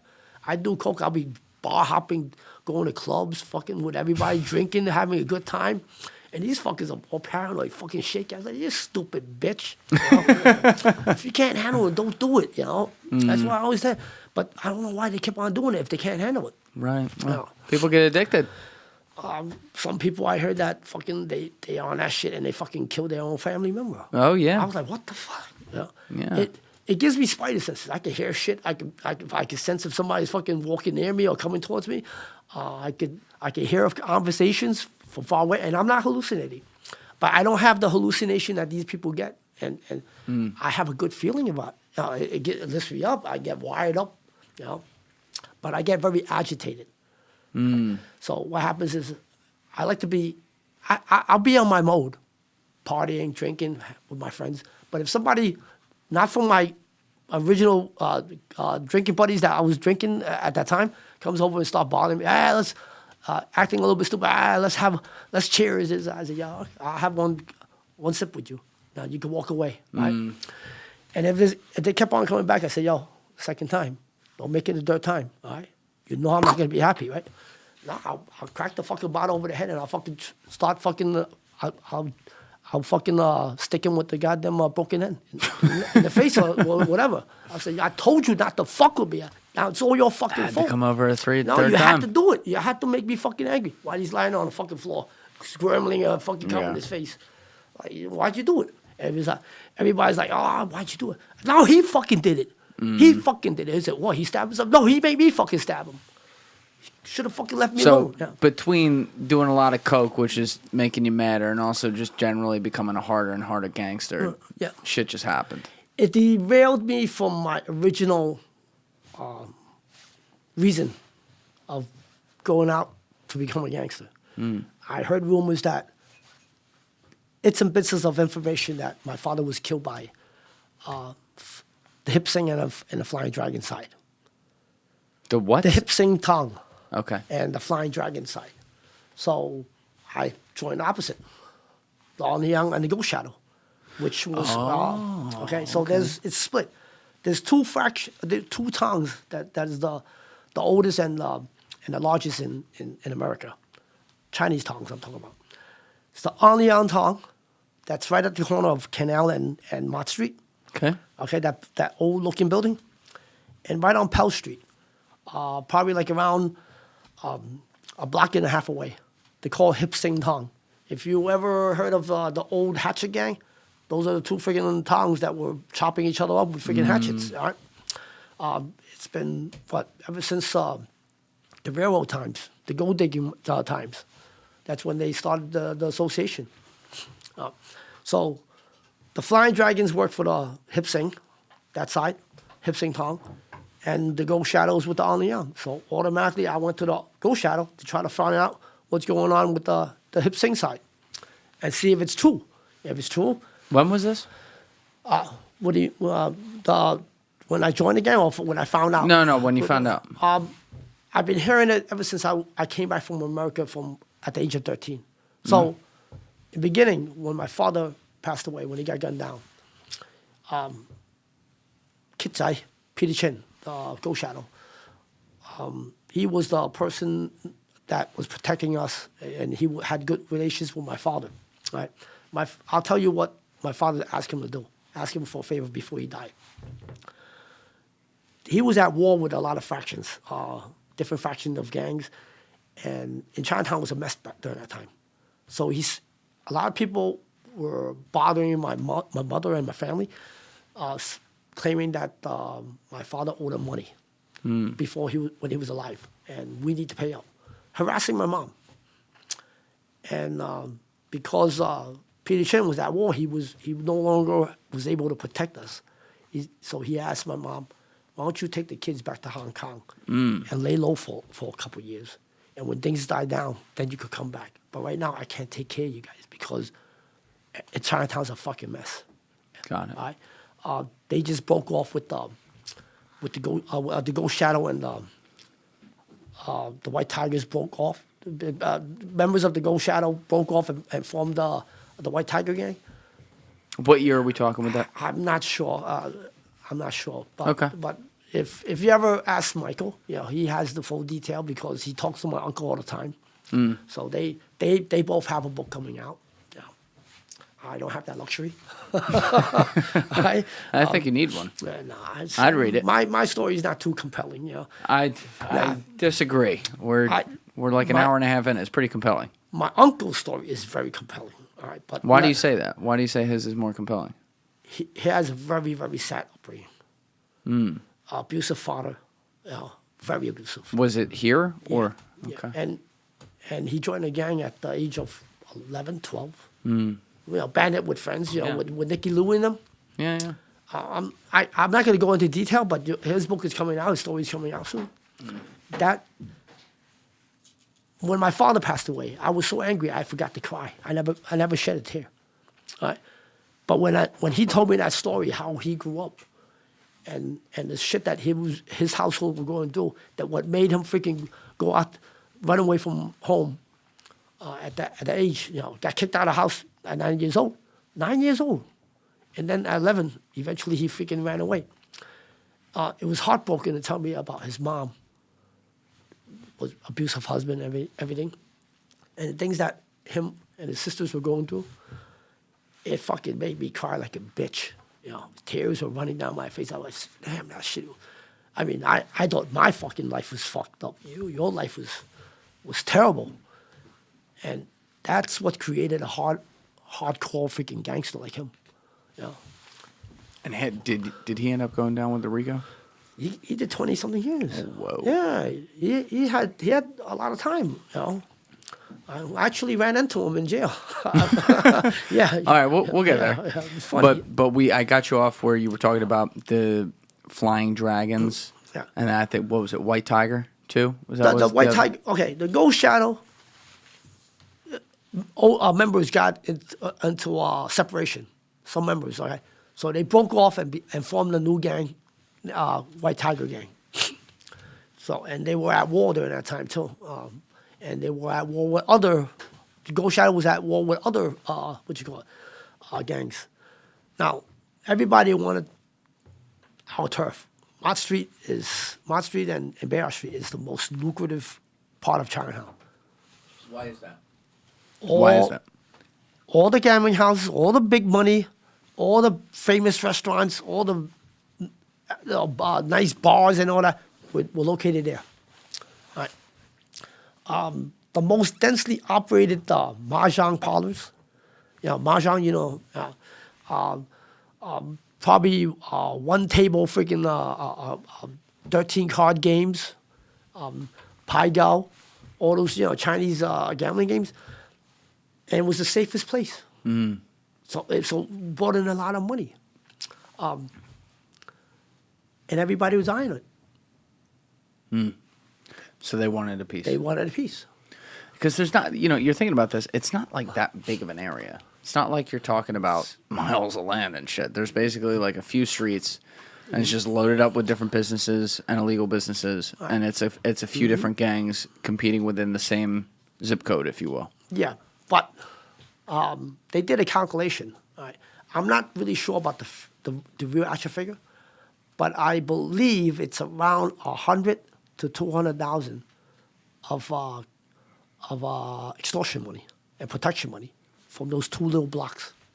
A month. I was going to say a month. We're talking about back in the 70s. Yeah, that's pretty good money. That's good money. All right, you were talking about a month. That's good money. And then other stuff that they do, loan sharking, operating outside of other shady dealings outside of Chinatown. That's stable. Oh, yeah. You were talking about stable income every month, 100 to 200 grand coming in. That's pretty good. So now there's some gang disagreements and some muscling in. What does that look like? It looks like fucking shootout every day. Yeah. Yeah, it's like once the night falls, all you hear is if you ever hear of a place called The Junction in Brooklyn, that's where the Jamaicans and the Haitians live, and they fucking hate each other. At night, all you hear because I have a cousin that lives there. All you hear is fucking gunfire, pop, pop, pop, pop, pop, pop, pop, pop, pop, all night long, and then fucking the sirens, and then it stops for a little while, and then it starts pop, pop, pop, pop, pop again, and then the sirens come. Same shit was happening. It was like a fucking war zone during that time. Did you lose some of your friends? I didn't. I'm talking about that. That was the era where in the early 80s. Okay, so just before your time. Yes. Okay. Okay, now, get to my friends in 89, end of 89, I lost two friends at Winnie's Bar shooting. Can we pull up Winnie's Bar? So, during that era, there was a gang that formed, Vietnamese gang, BTK. Want to kill? Yeah. Yeah. Yeah, I've heard of them. Yeah, they were fucking stupid ones, but they had balls. They challenged the cops. They were hungry, desperate. Yeah. Yeah, we have the story on the screen. Yeah, Unless you just pulled it up. Yep. From February 9th, 1990. Yep. 2 gang members slain in Chinatown Yep. restaurant. At Winnie's Bar. Yeah, they're right across the street from Columbus Park. And that was BTK who did this. BTK, yeah. Were you there? No, I was there earlier. I was there earlier that evening, and then I was like, you know what? It's fucking cold out there. I'm gonna call a girl. We're gonna go smoke some weed and fucking just shack up. Right? And I was out of Chinatown that night, but then like 4 or 5 o'clock in the morning, my pager starts going off. I said, what the fuck, you know? And you know, the pager used to have You'd have to. the signals, you know, the 911 signals. You know, when you do 611 or all that type of, you know, secret coding. So I had a familiar number calling me with 911 in the back as a code. So I called back and it said, and one of the guys that was on the street told me that, yo, Duck Singh and Kung Jai went down. Right? I said, what went down? They got shot. They got killed. They're dead. And these were two of your close friends? Yes. Did you grow up with them? He-Man, the tall guy that died, we call him Kung Jai in Chinese, but his English name is He-Man because he loved, you know, He-Man and the Masters of the Universe. You ever see He-Man? No, I don't think so. It's a freaking bulky ass stupid with Skeletor, you know. That was our cartoon, all right? Got it. So we call him He-Man, and we went to school together. All right, so we joined the gang together, you know, and we live in the same neighborhood. When you spend every day with each other, night and day, you're closer than your blood brothers. Oh, yeah. Yeah. Out there in the street, we watch each other's back, like the relationship that me and Mike have. Did you regret you weren't there? I would say yes. I'm pretty sure I would have reacted faster than them. I would have expected what was coming. Right? But they didn't expect anything. Yeah, of course they did. They should have when I found out what the fuck happened. Why did BTK hit them? They beat up while they were en route, walking down to Winnie's bar. They ran into 2 fucking Vietnamese kids. Innocent fucking, I wouldn't say innocent, but they weren't bothering anybody. They were just passing by. They fucking stopped them and beat the shit out of them. Oh, your guys did. For no reason. Yeah. All right, we weren't at war with them at that time. We weren't really at war with them. Yeah. Why would you, you know, start bullshit? Let them come. If they're not starting trouble, let them walk by, you know, let them go. You know? They got their ass whooped, and they went back and grabbed a gun and came back and fucking shot them up. Should have went to drinking, we'll go to a bar where you're known to hang out. Yeah. You know, and you know, they didn't have that type of sense that fucking it's common sense. You beat up somebody, you still going to the bar? Fuck that, I'm not staying here. Right? Yeah. You know, you're not going to find me. You know, did this spark any sort of gang war with BTK? Yeah. It did? Yeah, it did. Did you want blood because of that? I was sad, but then I was too busy fucking smoking up at that time. I was smoking weed. I was chasing girls, you know. I had I was sad. I wanted to. I don't know what to do. And then all of a sudden, I was so smoked up one day, I got dragged into a fucking armed robbery with my friends. How does that happen? They They said, just came by and said, let's go? No, I'm smoking up, and they came by and said, yo. Whose car are we taking? Yeah, I said, yo, where we going? I was bored. Yeah. Yeah, you always find. Yeah, when I'm bored, I try to armed robbery too. You know, when you're young, you're always looking to find something stupid to do. Right. I was playing with my gun, you know. I had, and they said, yo, you how many guns you got? I got 2 right here, motherfucker, right? And me and my best friend in the gang, Tony, right? He's like, yo, we're smoking up. What you guys gonna do? We'll go club? We're gonna do something? We're gonna go hurt somebody? Go rob a fucking bank. And this fucking guy came over, yo, I know a place that we could get a lot of money. I said, for real? Walk in the park? Okay. I said, where? They said, West 4 massage parlor. Korean massage parlor, 2nd floor. I said, I've been there before. All right, so I was so fucking high. I was like, I've been there before. I said, that was stupid, right? I was fucking totally out of it. I was stoned, but I was hearing. I remember that happy ending. Yeah. And then they'll say, oh, okay, well, we got a car. We're going to go and rob the fucking place. There should be like well over fucking 50, 60 grand in there. Right? Easy cash. We just walk in and walk out. I said, really? Okay, let's go. And I'm fucking stupid enough to go, and fucking got locked in there. It was the second floor. The cops around the whole fucking block. Oh shit! They You got caught in the act. in the act. Is this what sent you to prison? 18 months. The first time.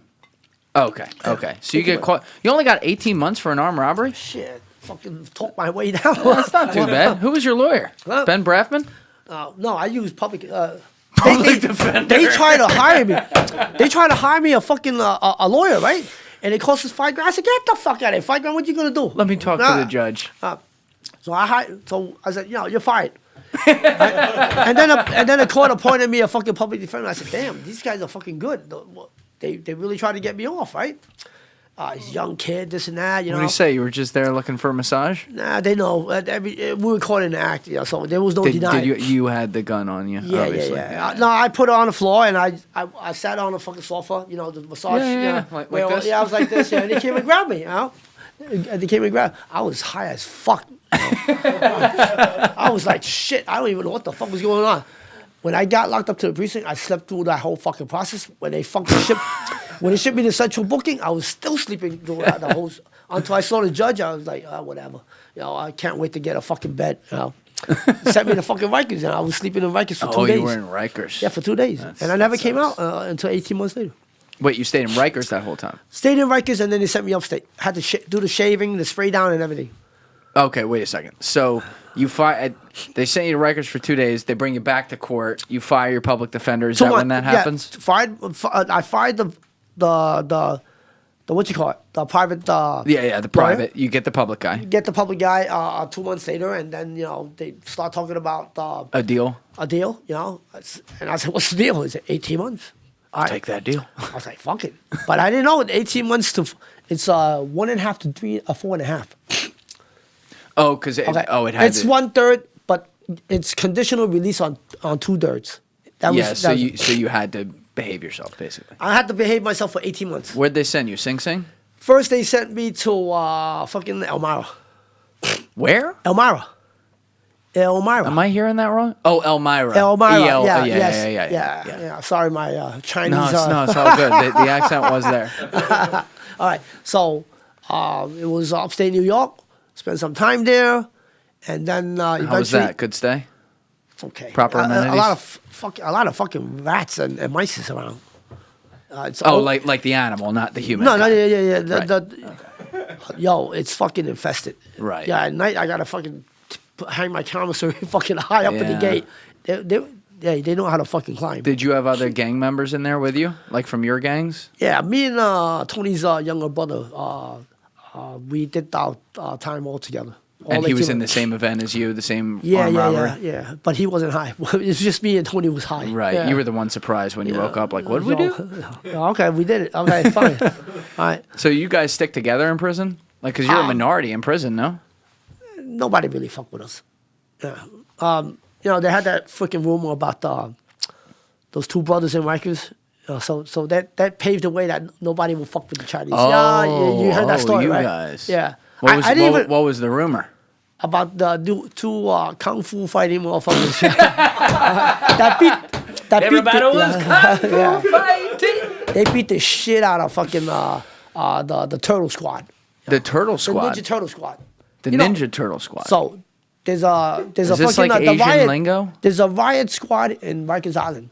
Yeah. They call the Ninja Turtle. Oh, because they those have their guys. fucking protective gear, their helmet, Yeah.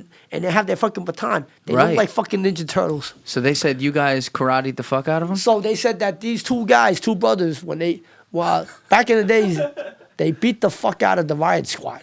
Two guys beat the fuck out of the With riot their squad. bare hands? With their bare hands. And eventually, that's kickstarted the rumor that Chinese are not, everybody's a fucking Bruce Lee, Right. kind of, yeah. The two of you were like sitting in the yard in Elmira and like dudes are like talking at the bench over there, like pointing, and you're like, yeah. They were just curious that, oh shit, Asian guy, It was a rarity back then, It was a Yeah, fucking, it was like, what are you doing here? yeah, what the fuck are you doing there? You're fucking Chinese. Supposed to run a bank. Aren't you supposed to be a goody two shoe or something like that? So What was it? Actually, this is a question I should have asked earlier. I totally forgot about this. What was the setup racially, though? Did you guys also have members who were like from Taiwan? Obviously, you had members from Hong Kong. You're from Hong Kong, and then mainland China. Was there any separation there, or like among the gang? Was it all you're focused from maybe Hong Kong? No, we accept anybody. Anybody that's Asian. Even Nam? If they're loyal, if they prove themselves to, we don't care. You're Asian. You're one of us. Yeah. So if the eyes look similar, you're in. Yeah, but the main thing is the language. You have to speak Cantonese. Well, if I'm Vietnamese, I probably don't speak Cantonese. Yeah, Vietnamese. Some Vietnamese do. Because really? Yes. God, they're so smart. Yeah. So, the reason why is the family. It's the family history. What do you mean the family history? Well, their grandfather was probably from China. Right? They fought the fucking Civil War and they fucking squirmed over there. You know, they escaped to Vietnam, and Vietnam was a safe haven back then. All right. What about Koreans? Any of them speak Cantonese? No. Okay, so you didn't fuck with Koreans. Koreans fuck with the Japs. Yeah. They fuck Oh, with you didn't fuck with the Japanese at all. We grew up Disagreement over culinary instincts. No, it's about fucking World War II. Like, yeah, that was recent history. Yeah, I read a lot of history. You know, I want to learn about my own culture and what happened. Right. You know, while I was in jail, got nothing better to do. While I was doing Fed time, I did a couple stabbings, and I was spending a lot of time in the hole, segregation. You did a couple. Wait. You skipped over that one really. So no, but that's later on. Stabbings? Yeah, I did a couple stabbings, you know, and end up in segregation. So I had a lot of time in my hand. That's during the 18 months. No, that's Fed time. Oh, that's what. Okay, yeah. Okay, all right. Well, let's come back to the 18 months part. Now, with the history that that's what happened. What were we talking about? That part. We were talking about how you didn't fuck with the Japanese. Yeah, the Japanese. Okay, the Nanjing massacre. Yes. Okay. Can you pull that up, Alessia? Yes. That shit's crazy. Now, during World War II, not only there was 6 million Jews that was killed during World War II by the Nazis. Yeah. Exterminated. Mm-hmm. Don't forget the Japanese are the Axis. They're partners. Yes, okay. Absolutely. Now, my thoughts were thinking about why the fuck they had to do it. You see the big. I'm not being a conspiracy theorist. No, this is real. You see all these big fucking pharmaceutical companies nowadays. You know, Japanese. Oh, that's not where I thought you were going. Okay. This is where I'm going. They tested on the fucking Jews. That's why the Merck, the big fucking... Oh, yes. You understand what I'm saying, yes. right? That's what created the pharmaceutical companies today. Some of them, yeah. Some of them. Yeah. A lot of them, I believe. The Japanese did the same fucking shit. They did... What was... So they did bio-warfare. Yes, we just pulled up the Nanjing massacre. But there was a... I'm forgetting the term. There was a place that they sent people for testing. What the fuck was this called? You know what I'm talking about? I know what you're talking about, but I don't know the geographic of it. Can you, Alessi, type into Google Japanese World War II, WW2, Japanese WW2 prisoner experiments? What was this called? Unit 731? Yes, hit that. So Unit 731, short for Manchu Detachment 731, also known as the Kamo Detachment and the Ishil Unit, was a covert biological and chemical warfare research and development unit of the Imperial Japanese Army that engaged in lethal human experimentation and biological weapons manufacturing during the Second Sino-Japanese War, 1937-1945, and World War II. It killed estimated 200 to 300,000 people. It was based in the Pingfeng district of Harbin, the largest city in Japanese puppet state of Manchukuo, or now northeast China, and had active branch offices throughout China and Southeast Asia. So they were using prisoners of war, many of whom were Chinese, and they were killing them. And Koreans. And Koreans, correct. Okay, now, they lowballing the fucking numbers. Oh, I believe that. Yeah. This is the Western part, Western media or information. I also read the Chinese part. I was able to learn reading Chinese a little bit while I was incarcerated. Oh, so you didn't read it previously? No, I not previously. I read it back then. Okay, got it. I learned about it that the numbers are way bigger than that. It was close, a couple millions too. Wow. Now, also they were testing crystal meth.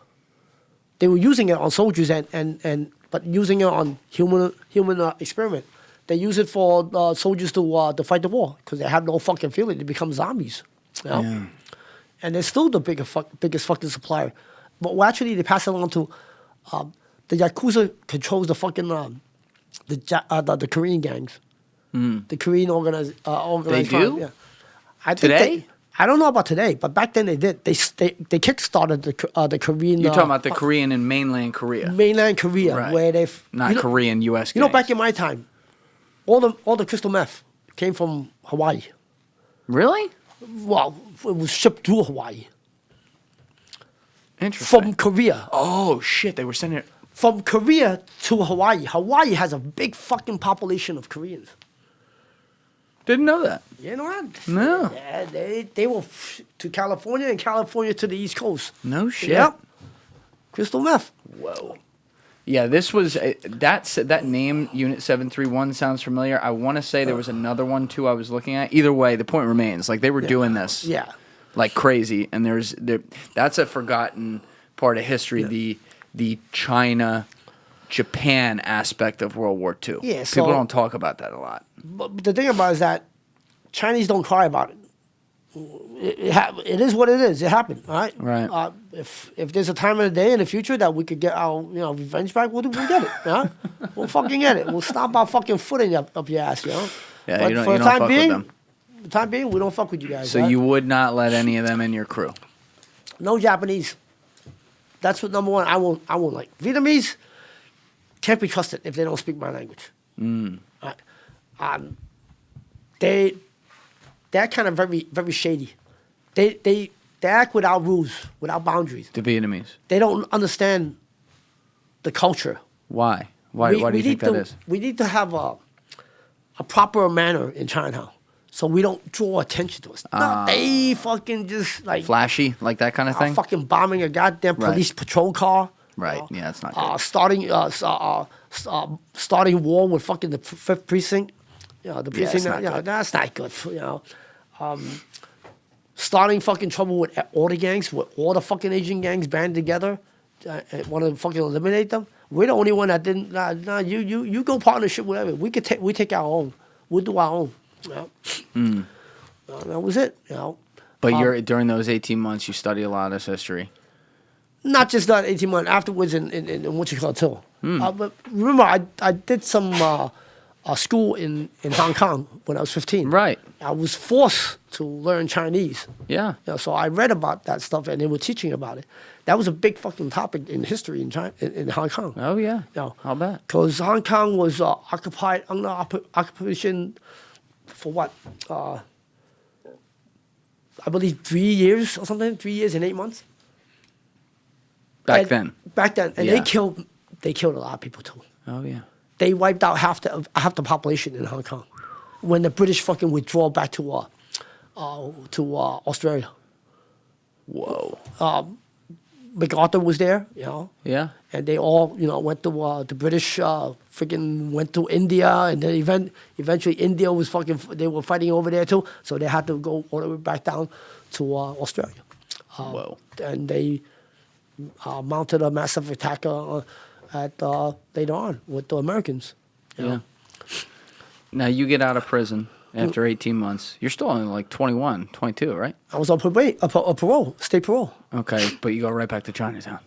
Not really. My god sister Mona, right? She dragged me out. She had a telecommunication company, a beeper store, and when they had the big, the what they call it, the 8,000 freaking Motorola, the big fucking cell phone.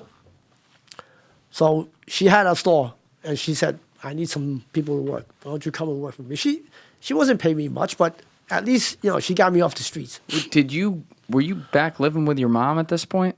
Did your mom Yeah. visit you when you were in prison? No, What did I told her not to visit. I wouldn't tell her where I was. Oh, you didn't tell her you were I in didn't- prison? No, I told her I was in prison, but you don't have to come and see me. I said I'll be home soon. Okay. No. What did she think? She said, "Yeah." She said she's fine. Did she At know least- you were running in that life at that point? This is how my mom thinks. You're in prison. At least you're fucking safe in there. I don't have to worry about you in the street I have to open every morning. I open up the fucking newspaper, not knowing where you are the previous night, not knowing if I open the pages and I see your fucking mugshot there, dead or So whatever. she knew you were heavily involved in that life before you went there. She knew. Got it. Yeah. Okay. So She you were accepted. saying it was your sister? Our god sister. God She sister. tried to get me out of it. So she has the I'll mobile telephone Yeah, store. mobile Yeah. store. Yeah. Yeah. But I didn't want to stay there. So I went back down the street. I saw Robin. I said, Robin, I'm coming back. He said, all right, welcome back. Right. Had you had? I think I asked this earlier, but we might have got off it. Did you have an official induction ceremony again with with Ghost Shadows? They need to. Didn't need to. You're Yeah, just he in just it. accepted me. Okay. Okay. All right. The thing about it is that they're not as organized over here. We're not as organized as like Sure. the Triad. And besides, it's hard to get a fucking mold in our organization in the gang. It's not like you could just, you're in a fucking police academy and all of a sudden the instructors say, oh, you look like a fucking a Right. good undercover, we're going to put Right. you on a project. No, you can't do that here. Sure. We grew up with each other, Everybody knows each other since we were fucking 13, 14. How the fuck you going to penetrate 13, 14? You start police academy undercover training from then? Yeah? So it was pretty impossible to penetrate as an agent or undercover police work with us. Now, the only way that they can fucking get us was if somebody gets locked up and threaten them with an asshole full of time. Yeah. Then they And rat. then, you want to turn CI, motherfucker? Yeah. I give you this, Yeah. You be on a payroll too. That's how they penetrate too. But we trusted each other until later on. When I came home from the 18 months, there was actually another person in that joined while I was away. His name is David. Fat, chubby little fucking kid. Looks nothing like a gangster. Looks like a fucking nerd. Somebody that you will fucking hate because he looks like a nerd, but he has those fucking devious fucking mischievous eyes that is always like fucking always calculating yeah, people. I was like, yeah. this motherfucker's evil. First time I met him, I didn't like him. His ass kissing skill, kissing ass, Yeah. was pretty high level. Got Robin and his girlfriend, during that time, catered to their needs. Were you jealous of him because he I was? wasn't jealous. I was more fucking like, very suspicious of this fucking guy, right? This motherfucker don't look right, He don't act right. He wasn't a rat in the beginning, but my suspicion wasn't all too off too. He's very manipulative. Right? More manipulative than I am. As a non-street guy that looks fucking nerdy and don't look like a fucking gangster, he's pretty fucking good. I'll give him that. All right? In order to become a CI, all right, a fucking rat, he's like fucking high-level intelligence, this guy. He was able to manipulate the gang because he was right next to my boss. He elected this girl named Lily that didn't like him because of the way he looks. That was not the image for ideal boyfriend during that time. Right. It had to be the bad boy type. So my other friend, we call Guye Zai, same name as me, Kenny Wong. Right? But he was little Kenny Wong. I was the big Kenny Wong. So Lily liked it, Kenny Wong, because he was a handsome boy. And they started dating. So in Fat David's mind, that fucking guy took my girl from me. He didn't fucking thought that, you don't have what it makes to fucking have that girl. She's out of your league. And for me, being really good friends and with Kenny, the other Kenny, little Kenny, I protected him. I said, fuck you, fucking that's my brother, you ain't shit, right? So he hated me too. All right. Now, during that course of time, that's where it all kick-started, where he had the fucking hatred for me and him and started manipulating my boss and his girlfriend, and try to, separate us a little bit. He did he went into drug dealing. He sold a fucking brick to heroin to undercover and got caught. Ooh. And he fucking turned. So you guys didn't know that happened, obviously. I didn't know. I didn't even know he was able to fucking deal. All right, this guy got fucking don't even look like a fucking gangster. All right, who the fuck will believe him that you got Right. heroin? You know, Right. You gotta have a certain type of look back then, and the way you talk with people, that you have street credibility. Sure. He doesn't have any of that. But he dealt and he sold to a fucking undercover. During that time, our gang fucking hired him a lawyer, this and that. It was a pretty, the lawyer, his name was, I still remember, his name is Margaret. Wait, the gang hired him a lawyer, so they knew it happened. You didn't know, but they knew it happened. Margaret didn't know. Our lawyer didn't know in the beginning. But the gang hired him a lawyer. Yes. And so at some point, he makes a deal with the government, and the lawyer obviously doesn't tell the gang. No. Well, the lawyer can't tell the gang also because of, it'll break the, client. Right, but, Yeah. does that really exist when the gang's hiring it? I don't know how that worked. I wasn't even mixed into that dynamic of that situation. Interesting. Okay. All right. Eventually, he turned cold. And he was manipulative enough that me and Robin kind of like got into a fucking argument. Big argument. And I said, you know what? You're such a fucking hothead. Why don't you get, that's what Robin told me. Why don't you get the fuck off the street for a little bit? Lay low. All right? Go back home. All right? And I said to Robin, fuck you and fuck the whole fucking street. All right? All right? You motherfuckers are going to call me back. All right? You need me. All right? So I left. Me and my other boys hang out in Brooklyn, Cropsey Park playing handball. Sometimes I'm in Flushing playing mahjong with other retired ghost shadows that came out of jail. Retired. So they left the life. They left the life. They did their time. They were the original crew from back in '84. They did their time. They came back, And they stay away from it. They stay away from it. They're doing other stuff, Okay. I'm not saying what they're doing. They're still not right, but they weren't. They're they weren't. better citizens. Yes, they became. Maybe they're running a card game. Yeah. Hurt Some anybody. small stuff, you Got know. it. So I start hanging around with them. I was still around, but somehow this motherfucker started manipulating and told everybody I was the fucking CI. Oh. It was so convenient because I wasn't around. Ooh, this is like Matt Damon in Yeah. The Departed. So the word got up to fucking to Onion, the tongues, and the tongue want to take me out, right? And I heard about it. Take me out, motherfucker. You want to take me out? Me and Tony and a couple guys, I fucking strap it, walk down the street. Who the fuck? I was walking down the street. Who the fuck wants to take me out? Come and get it. Come and get it now. Does a fucking In Chinatown. In China, Just like. does a CI look like that? Carrying a fucking gun, walking around, saying, "Who the fuck wants to take me out? Come and get it." Will a CI ever fucking do that? I don't know. Would Nah. they? That's some stupid shit. Yes, I They know. would I never know. fucking do that. He don't got the balls because he don't want to get exposed. Hmm. All right? You don't want any fucking chance of getting exposed. I know that type of mentality. I feel I Sure. was thinking over my mind all these fucking years about how the fuck he was thinking. The psychology behind it. And then one day, the truth came out. All right? When is this? When is this? It was the day when I was playing mahjong with this. Yeah, but like what year are we in? 1992. Okay.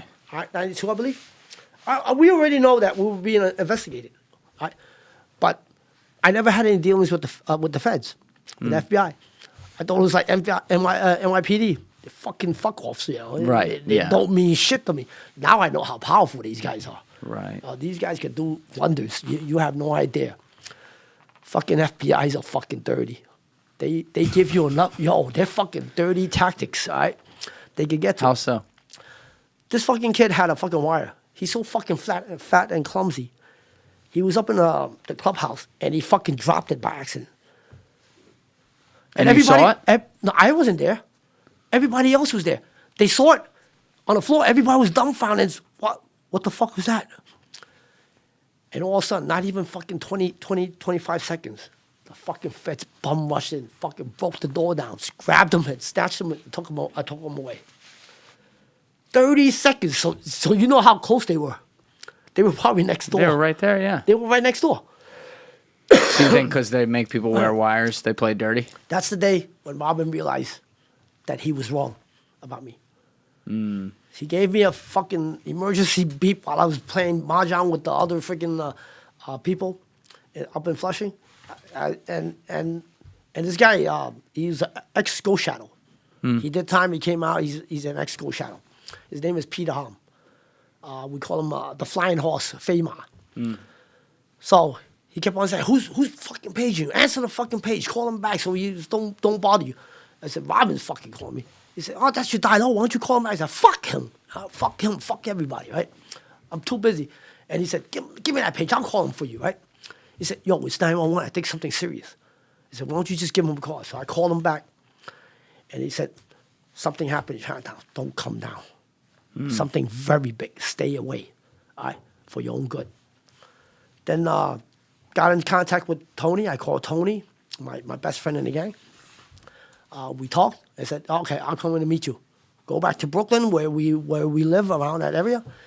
And he told me, listen, he told me the whole story about the fucking recording device dropping and everything. He said, yo, shit is fucked up down in the street now. The feds are going to come for us. I said, stay away. Now, nobody in the fucking gang knew what I did. I only worked for one person, for Robin. So I thought I was safe. As long as Robin's not, You thought you were insulated. Yeah, I was insulated. You got to go through Robin before you go through me. You know, I only did for whatever I did for Robin. Nobody else. And he's the head of the gang, right? So during that time, it was probably 92, 93. I was dating a Japanese girl. You were dating a Japanese girl? A Japanese girl, yeah. All right, hold on a moment. I got to go to the bathroom real fast, and then we'll come right back. But that was quite a twist right there. Okay. Revenge. Okay, so you were getting revenge for World War II with a Japanese girlfriend. Please do explain this. Okay, well, in the beginning, I was like, oh, Japanese girl. All right, never had it before. I've had the mainland. Now give me the island. I've dated quite a few girls my time. Different ethnic background, What was your favorite?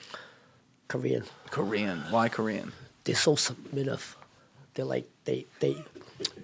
I don't know about nowadays, but back then they were shit. Nowadays with the K-pop thing, they're probably pretty fucking bossy, but back then they were like fucking. They were answer to every whim, They do anything for you. They even provide you with money, They'll give you. Oh, they give you money. They were like sugar mamas too. Yeah, they were sugar mamas. As long as you could, you satisfy their heart and body, Yeah. Where were they getting this money? The happy ending shops. Yeah. A lot of them. No, but some of them were. They come from rich families. Yeah, I dated a few Korean girls that were from, rich families that have a good Christian upbringing. Well, you changed that. I met them at church. Yeah. You met them You were going to church this whole time? Yeah, because I have Korean friends. They said, yo, we could get beautiful girls at fucking church. I was like, oh shit, now that's where we gotta go. Yo, listen, sorry to all the listeners out there. All right? As a heterosexual, all right, I'm going for it. All right, whatever fucking takes. All right, I'm going for it. All right. In this day and age, I don't know about everybody else. More for me, it's fine. Okay? Oh my God! But I'm going for it. Ooh. Okay. Don't tell me you never fucking met a girl in church. I've never met a girl in church. You can't get out of here. I don't go to church. So. Okay. Yeah. Now you should. now you do. Okay. But it has to be the Korean ones. All right? Okay. Yeah. And I never had a Japanese before. Where'd you meet her? I met her. She's roaming around. She roams around. She belonged to a cool girls called Black Shadow Girls. Of course she did. Yeah. God damn it. I was like, damn, I would like to try it. I didn't think about revenge at that time. When I had her, I was like, yeah, you know what? Yeah, time to show them Chinese is worthy. Yeah. Okay. Let them know Chinese is worthy. And eventually, shit happens. We fell in love. And I wanted to marry her. But things were getting close. I was like, shit. Things I hear from other people, from other friends, it's not going well for you. If Robin's on a run right now, you're still safe. So Robin was on a run, and he wasn't locked up. The feds don't have him. So for the time being, I'm safe. As long as he's out of the fucking country, the feds will never fucking come for me. for some reason, I was heavy on fucking coke during that time. Very heavy. Because all the fucking anxiety of what's happening in Chinatown. Maybe I wasn't ready for marriage. Everything was going good. But when something's too good, you want to sabotage it. Yeah. You know? And that's what I did. I sabotaged my own fucking relationship. Went back down to Chinatown. And me and Tony talked about it. He said, you know what? I think they're going to come for us. Why don't we try to leave the country? I said, where the fuck am I going to go? You got like 2 warrants for your arrest in Hong Kong. So let's go back to China. Right? So during that time, there's a lady named a snakehead, the human smugglers. Okay. Sister Ping. Sister Ping. Yes. Not ringing a bell. Well, Let's pull up Sister Ping. yeah. What a name. Imagine going through life with that. That's some gangster shit. Yep. Oh, there she is. There she is. The Chang snakehead. Chui. I'm going to fuck that up. So Sorry. I know her through other friends that work for her. Okay, so she was a human trafficker. She got a lot of fucking container ships that's under her control that she bought that she paid the captains, right? So they smuggle over here and it's they bring goods back to Right. to wherever Right. Let's put it that way. During that time, China was in high demand of TV, Okay. stereo system, any type of electronics. Right. They don't get it directly from. They want American stuff. Right. So when it comes to America, it's big business. You can sell it back in China. Right. So bring a human over here as labor force. Bring in fucking electronic goods back to China. Because it was still closed during that time in the 80s. And I asked her for a favor, and they told her that my uncle was the head of the gang back then, that she knew, that she respected What? Peter Chin. Okay. Right. Okay? And she said, because you're his nephew, I'll do you a favor. I said, how much is it going to cost me? He said, don't worry about money. All right. I'm going to have somebody call you, give you a page tomorrow, and then we're going to tell you which dock to go to and which container ship you're going to be. All right. She said it might be in Jersey, Bayonne. Oh, yeah. Right. Yeah, Right I said, I don't right even know here. where the fuck is Bayonne, right? Yeah, but It's right here. yeah, but afterwards I knew. I said, yeah, I'll take a fucking taxi there. So when me and Tony was about to get ready, it was 2 days away. But somebody spotted me. This guy, I'm not going to put his name out there. He never did time. To me, in my book, is that if you never fucking did time, there's a big fucking chance that you're a rat. Right. Okay. Right. If you're not a rat, you turn. All right? Yeah. That's how I feel. If you didn't do time, now doing time there's a difference too. If you were in fucking general population, or you're in protective custody all that time. Oh, yeah. Okay. Yep. When somebody in general population, you did your whole fucking bit. If you were a rat, if you're a fucking turncoat, if you fucking took a stand, people will know. Even before you get dropped off on the bus, because we got inmates working in administration. We were talking about when I was doing state time, fed time. It don't make that difference. Child molester, a rapist, before they fucking even step down, yo, we got a party tonight. We're gonna get ready to fucking bang them up. Who's doing what? I'll do the shanking. I don't fucking cut them up, So it's like recreation for us. Yeah. In the state, we long for that type of shit. Somebody, a child molester come in, a rapist. Oh shit, that's fun. A rat. Oh my god, we're gonna have a fucking party. Target season. Yeah, it's fucking. It's a party. Yeah. The lights shut down at 11 o'clock. There's a lot of people listening right now who aren't that upset about that. I'll say that. We fucking cut him up. We'll stab him up. It don't. So whichever unit he goes to, that's the unit that's going to carry the deed. We're going to have the party, and then we talk about it in the yard. There's no repercussion when you're in jail doing that shit. Sure. But after 94, the law changed. Everything you do inside jail, you get the same charges outside. That's outside. Oh, that wasn't the case. I didn't know that. That wasn't the case before then. Before 97? 94? Nah. You can do whatever you want. I Wild West in there. I will kill anybody in there, and I will not get fucking another charge. I'll probably do some whole time. Why do you think I did a couple stabbing? And nothing happened to me. Who'd you bang up? It was Chumos? over bullshit. So not Chomos? No, I was on the phone. I hid my the whole family hid the fact that I was in jail to my grandmother. My grandma was getting old, and eventually she found out. And when I called her back, she started crying. She said, "You're my grandson and my dearest. I don't know if I'll be able to wake you up, be around when you're out in jail. I know you're going in for a long time. I read the newspaper. She said I could still read." This is when you got the 18-month one? No. Oh, that this was is the next one. Yeah. Okay. We skipped around. Sorry. Yeah. So I start crying. Fucking tears. I just couldn't hold it in. The words cut me like a fucking knife. Yeah.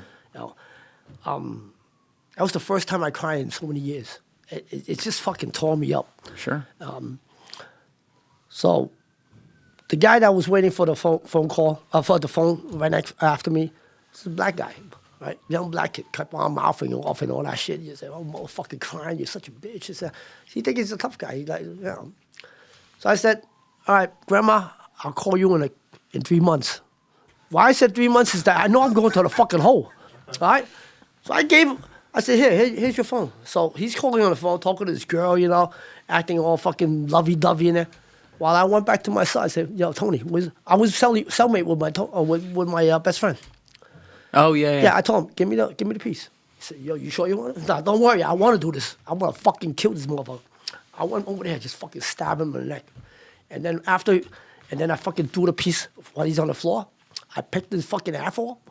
This black kid. I grabbed him by the afro, pulled his fucking head. I grabbed the fucking the telephone. I started banging on his fucking face. I said, "Motherfucker, here's your fucking phone, bitch. Pow. And you fucking eat it." Right? And the cops came and locked my ass up. 3 months because they couldn't find the fucking the weapon. Who took the weapon? Tony hit it. Oh, yeah. So Wow. I did 3 months. Okay. Yeah. A couple of times I've got into a fight. Done another 2 months. A Chinese guy, you know, that was talking shit, slapped the shit out of him while playing a card game. He claims to be a Canadian gangster. Canadian gangster. I say, "Fucking Canadian, huh? Canada fucking gangster, right?" And he started mouthing off. I got ties with the fucking Triad, so I reached across the table and fucking smacked him here. "Fucking do something now, bitch." Right? Because you are a Triad. You were a Triad. Yeah, I said, "You fucking Triad scare me. You're in the same fucking place I am. Right. We're in the fucking feds. You think you're better than me? You ain't shit. Right. You're just like me." A few times in the hole. So she tried to get us out.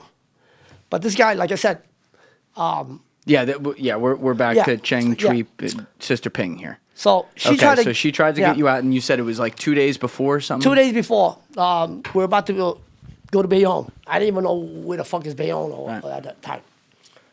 I went down to China, I was in China, Mott Street, across the street from the corner of Transfigurations, the school. There's a Catholic school over there. Okay. On Mott Street. I believe So it. right across over there, we're Peking duck, where you guys ate Peking duck.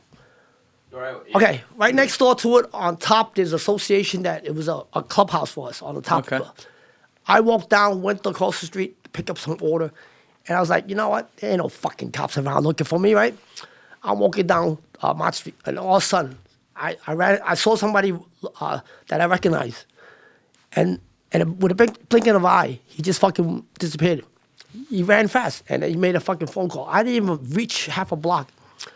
The whole fucking area was surrounded by feds with fucking assault rifles, you know, the tactical gear and all that. And I was wearing a cap there at that time, baseball cap. And he said, "Oh, that's him. And he was grabbing my picture. I said, "That's not me. You got the wrong person." Right? I said, "I got no gun, nothing. That's not me. You got the wrong person." They were about to let me go until the fucking supervisor came, flipped my fucking cap off. And, "That's him. That's the guy we want." Shit. You had said, I lost this in the train of thoughts of other things we were saying, but you had said something about a few minutes ago, somebody shot you, like took a picture of you? No, Is that what it was? No. They spotted me. Spotted you, yes, He yes, was a yes, street yes. guy. Street guy spotted you, and this is like right when this all then goes down after, because then they're like, "Oh, there he is. All right." Well. I saw him. I spotted him. I was about to call him, and then fucking with a blinking eye, he fucking just got lost in the crowd. And then all this goes And down. then I didn't even walk another half a block. Right. And the feds, we're talking about feds, fucking surrounded with tactical gear. So they were on standby to fucking lock somebody up. Was this the OC crew of FBI? The organized crime crew, I take it? Yeah. So same guys who were doing Cosa Nostra. They rounded a few of our guys already, but they didn't get me yet. Because I didn't know that my boss turned himself in with the lawyer. Oh, he did? He gave himself in When was that? right before I was locked up. That's why they came for me. Okay. Okay, so I was one of the last ones to get locked up. But And so this was like a giant end of a RICO case they'd been working. yeah. And so this was run by the FBI, NYPD assisting them? Yep. Okay. And when I got to jail, everybody's like, "Yo, you done?" So why am I done? He said, "Because Robin fucking turned himself in. You're done." And when Robin turned himself in, he turned too? Like he became a rat? He cooperated. Let's not call him names. Okay, All right? all right. Yeah, because let's put it this way. I understand. He has a family. Yeah. All right. He didn't really turn on me, but he had to. All right. I can't blame anybody for turning. I chose what I did. I could have said no. I knew the repercussion. I knew the consequences. I could have said no and walked away with the other 3 guys in the beginning, Yes. and nothing would have happened. But you stayed. I stayed, and I knew what was going to happen. And you're still, at this point, you're only what, like 23 when you get arrested? 23. Yeah. Yeah. So you're still a baby when this is all going Yeah, down. I understand. And I was like, you know what? Better to do time now. All right. Fuck it. You did more gangster life before 23. It makes Lou Ferrante look like a late bloomer. Yeah. I mean, my God. The Asians start really young. Clearly, apparently. Start young. So you get put into jail and you're being told that it's a part of a RICO case. So how did it go down? Did you plead guilty? Talked to my lawyer. I prolonged it as long as I can to understand it. Few times they brought me in down to the prosecutor and they tried to turn me. On who? Like on some of the other gangs? They just said, we don't know if anybody's going to trial. Okay, but if they go to trial, I want you to take the stand. I said, fuck no. Right. Fuck no. All right. So they kept on back and forth until my lawyer got a technicality on freaking double jeopardy that they were charging me, and they boosted my security level. My sentencing guidelines higher. Wait, what? Hold on. Explain that. So they charged me double jeopardy on cases like on a armed robbery and other stuff that I did time already. Yeah. It's convicted. I already convicted. So they can't do that. They can't do that. But they brought up my security level, my sentencing guideline to category 4. Because of the previous. Yes. Okay. Now, they can't pin me on a conspiracy to murder. All right, at that time. Why not? They wanted to, and they eventually, they didn't have people talking. People were... Not even Robin. He did, but there's only one person. You need 2 people to fucking collaborate onto my fucking story. That's how the feds work, right? The people that I fucking sent to do the job that actually happened. Now I can talk about it because it was the mobile gas station shooting on East Broadway. Okay. The Tongan members got gunned down because of my direction. I ordered it. You can talk about this on camera. So I did the time. It was Okay, included so in this the cop was- out. this was rolled Nobody out. went to trial, so I did. So it was only Robin talking about it to me. So you need another fucking person, all right, to collaborate to take this to make that charge formally charging me Right. part of it, the conspiracy. I didn't admit it to it. Right. So I never fucking cooperated. I copped out to it. I was like, fuck it, let me cop out. What the fuck you got to offer? What'd they offer? They offered me 80-something months. Fucking took it. For all this? For everything? It wasn't included, but the cop out was for other stuff, for money laundering, heroin, gambling operation. So they're offering you 7-8 years but for then, all these things. But then they had to make. But if I give you this deal, you have to tell me what was your involvement in that fucking drive-by shooting in a mobile gas station. And you told them. I told him. It's part of the After agreement, it's but I signed, don't. yeah. Yeah, but I don't have to take a stand on anybody. Interesting. You understand? But they're giving you 7-8 years with them. It's a pretty good deal. Not bad, right? A real good deal. Shit, I was You gotta like, come make some deals for me. fuck. I was like, I jump on it. I jump on that Yeah, fuck. I jumped on it too. Listen, it was supposed to be 15 years. And Even that. I was about to take 15 years too. Yeah. I was like, fucking, what's 15 years, man? 15 years is not no big deal. Yo, I could probably get a fucking bachelor's degree, or maybe a master's. I heard the fucking the education department's pretty good in Oh in my the Fed. God. Yeah. So I did pretty good. Yeah, you did. So you end up doing? Did you do the full 7-8 years Yeah. in prison? Yeah. Now where'd they send you? They sent me. They had me on fucking still high security. I'll bet. Yeah. I was in fucking Lewisburg for 6 months. Oh, you went to Lewisburg. Yes, but every day was a fucking lockdown. Every day somebody was getting stabbed. We were almost neighbors, fam. Oh yeah, why? I went to college out there. Oh, in I thought you went to Lewisburg. fucking Lewisburg. I like you. You're too young to be in Lewisburg, man. So I'll tell you who I ran into over there. The head of the Tongan gang, Clifford Wong. Clifford Wong. He just recently died. Put him let's on. pull up Clifford He Wong. has big ties with the Triads. Sun Yan from Hong Kong. Okay. Clifford Wong. Yeah. How do you spell the name of that gang you keep saying? Tongan. Tungon. Tongan. Tongan. Yeah. Tongan. Okay. There it is. Clifford. Yeah, he just Clifford recently C. died. Wong. Yeah. I fucking ran into his ass. Life sentence for ex-head yeah. of Chinatown Tongue. Interesting. Okay. Yeah, when I ran to him, he said, yo, kid, you know who I am? I don't give a fuck who you are, man. Get the fuck out of here. I know who you are. You're just like me, another fucking jailmate, you know? Wait a second. You were in Lewisburg for the entire time? No, 6 months. Oh, only 6 months. What 6 year? months. What year? 94? 94, 95, yeah. Were you in there with Lou Ferrante? I don't know. I didn't That's really... like right when he was. Pull up Lou Ferrante real fast. Not our episode. Yeah, well, I ran into this fucking guy. Yeah. Hold on. See Lou Ferrante mugshot. This guy. I don't... He was a Gambino. He was just in here for episode 185, a blast of an episode. This guy. He was a Gambino he was a Gambino truck hijacker. I might have saw him, you know. But, That's hilarious. But put it this way. Every day was a fucking lockdown. Yeah. I mean, every time there was a chance that fucking people walk in not even fucking 2 minutes or even 30 seconds, get the fuck down on the floor. Oh my God. And people be stabbing each other. Yeah. Lewisburg during that time was fucked up. It was chaos. And you ran into this guy. Yeah, the I ran Clifford into Wong. him because he's Asians attract Asians, in jail. I don't know why. He said, kiddo, you know who I am? I said, I don't give a fuck who you are. I said, I know who you are. Get the fuck out of my face, you know. What's so special about you? So what, you fucking Clifford Wong? What you gonna do now? You're just an asshole in here with me. With all the fucking money in the world, all the fucking organization, how big of a triad you are, you're still in jail, eating the same food, buying the same commissary, Right. wearing the same fucking jumpsuit, right? So what's so different? What's so special about And it? all the Asians in there stuck together, though. Yeah, we stuck together. We try not to embarrass ourselves. Even the Japanese with you.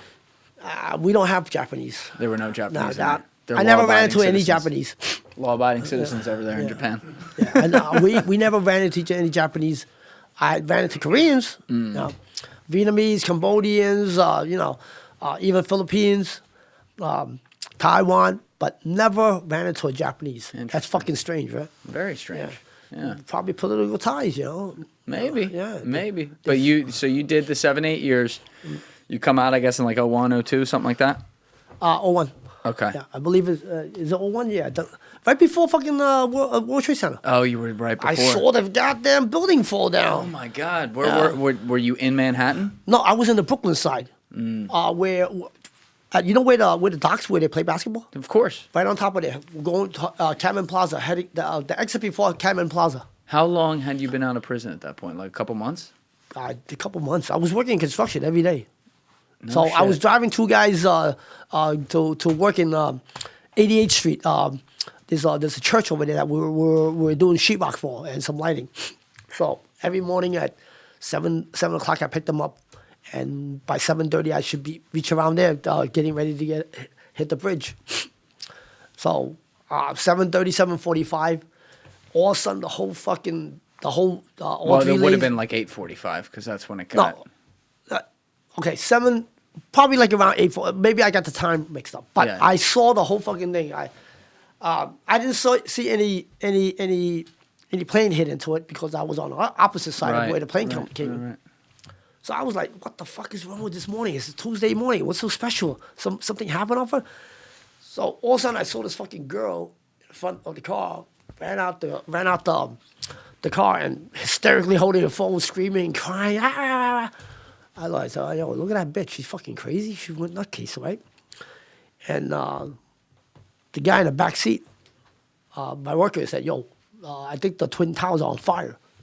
I looked out, I said, oh shit, it is fire. I fucking see paper flying all over the fucking place, right? Smoke coming out of there. And I was like, damn. So I turned on 1010 Win, the New York AM station. And all I heard was like fucking repeating over and over, this is not a joke. This is real time. New York City is under attack by terrorists. All right? We are under attack. I said, holy shit. And All the people around you right there, they're watching it. I imagine. Everyone's dumbfounded. everybody was just dumbfounded watching and listening to the news. I was trying to get on the phone, call my sister, don't go out to work. Keep everybody home, call on my friends. I have a few friends that work in World Trade Center. They were bankers and stock. Did you lose anybody? Fortunately not, because these fuckers were drinking the night before and they couldn't fucking wake up for work. Yo, I hear a lot of stories like that. Yep. Yeah. They skipped their fate. But these assholes made me wait at Flatbush. They said, yo, we're stuck. We got to walk over the bridge, but who's going to take us home? I said, okay, I'll wait for you at Flatbush, right off the bridge where the McDonald's is at. Yeah. I waited for hours. But a whole bunch of my friends, like around 10 of them. Did you see the towers come down? Were you I saw it watching? came down. But when I saw it, and I kept on listening to the radio, there was a sense of really fucking deep anger in me as a New Yorker. I mean, I really don't, like I said before, I don't give a shit about political issues or whatever the fuck is happening in the world. But when the war hit so close to home, and also civilians, some of my friends maybe could have been, or family members, it just triggered a fucking anger inside of me. Like fuck, I just got out of jail. I'm cut up. Yeah. I can fight. I know how to fucking operate guns. I know everything about fucking assault rifles. I had an AR-15 when we were younger. Oh, nice. I know. All right. You had experience. So I was like, you know what? Let me go join.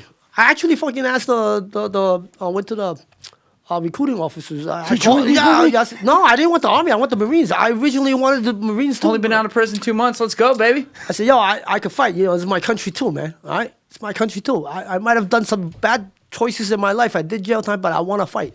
He said, nah, fortunately, son, you can't fight. I said, but I could fight, man. I'm surprised the war machine wasn't signed up for that. No, I was like, yeah. I was like, give me a fucking gun and some gear and boots and I'll fucking head over there. I'll fight. Shit. And they denied me just because I got a fucking record. Yeah. Ain't that some shit, huh? Yeah, maybe it was the mobile gas station thing. I know, right? That might have been it. Yeah. That might have been like, I fuck with the corporate, that's why. But you didn't go back at all. So actually, we kind of skipped this over, but these gangs, I think, Ghost Shadow and Flying Dragons ceased to exist after the RICO thing came down, right? I'll tell you one thing funny, all right? See, we're jumping That's bits okay. and pieces because I can't give you the whole entire story. All right? Why not? I'm working on a book also. Oh, shit. Yes. So you are working on the book. Let's And go. I signed an NDA with this production company. Okay. All right. I can talk about a lot of stories, but I can't put them all together at one side. Okay. I apologize for that. That's okay. You're But doing one of great. these days, well, I'll give you the full bloom, Okay. We want the exclusive here. Okay, yes. So as I was saying, when we're at The gangs ending, Okay. like after the RICO. all right, the funny thing about this, okay, Flying Dragons and the Ghost Shadows fucking hate each other. Yeah. All right. Even during 4th of July, Independence Day, we shoot off fireworks to try to top each other. We buy fucking nice cars just to outshine each other. Yeah. We go after each other's girl, like, yeah, I fuck your girl. Yeah, I fuck your girl too, type Right. of shit, Yeah. We try to top each other. We compete against each other. We were the two biggest gang in Chinatown. And for some reason, when we were in jail, we became the fucking best of friends. Really? We hang out together we sit together at the fucking dining when we're at Chow. So you're in Lewisburg with When I was at before I was sentenced. Oh, Lewisburg is after I was sentenced. Okay. Yes. All right. So while Yeah. you're waiting, yeah, At Otisville. you were in Otisville awaiting was- everything. Otisville, because I didn't have to go down and fucking cooperate like the other fucking rats. Right.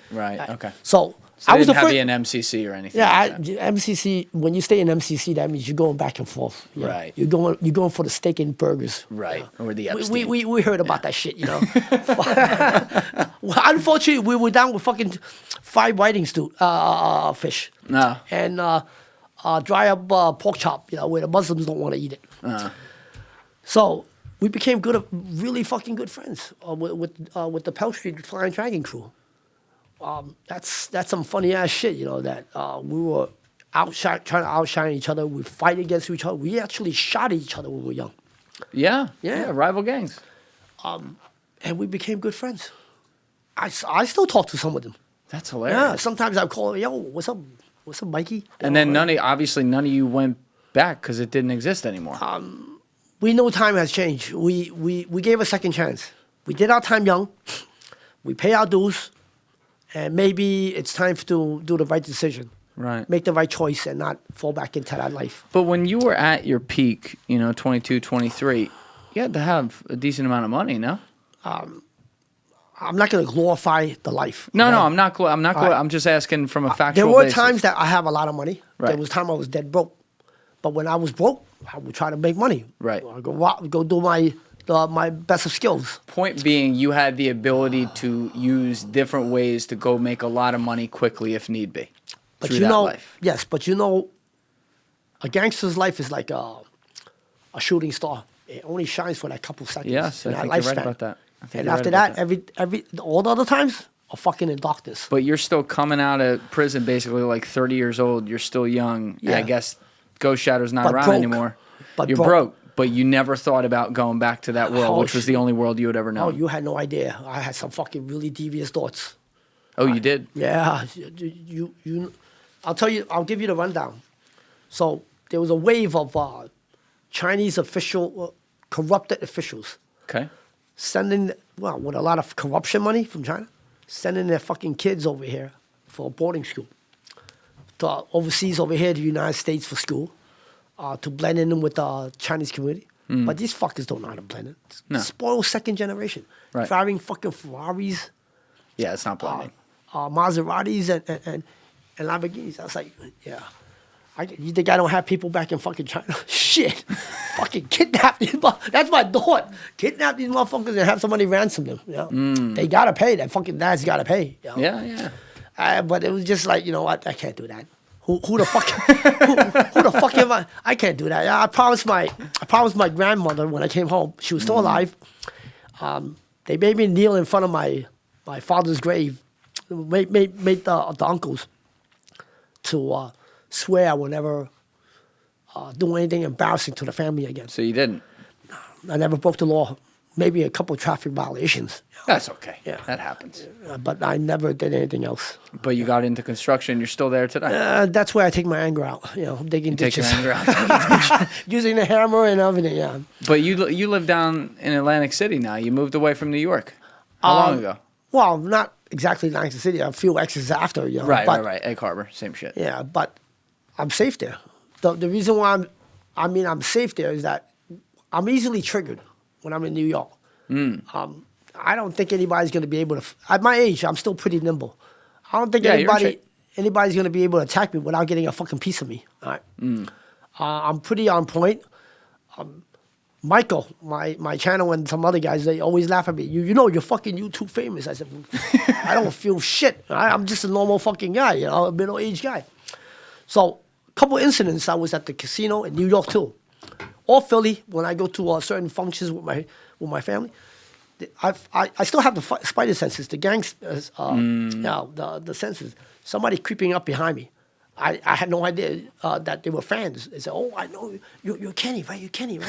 I said, "Do I know you from somewhere?" I was like, "Yo, backing up." Like taking out the Let me. border Yeah, I guard. was like, "Yo, hold my fucking knife first." Yeah, in my pocket, I have a pocket knife all the time.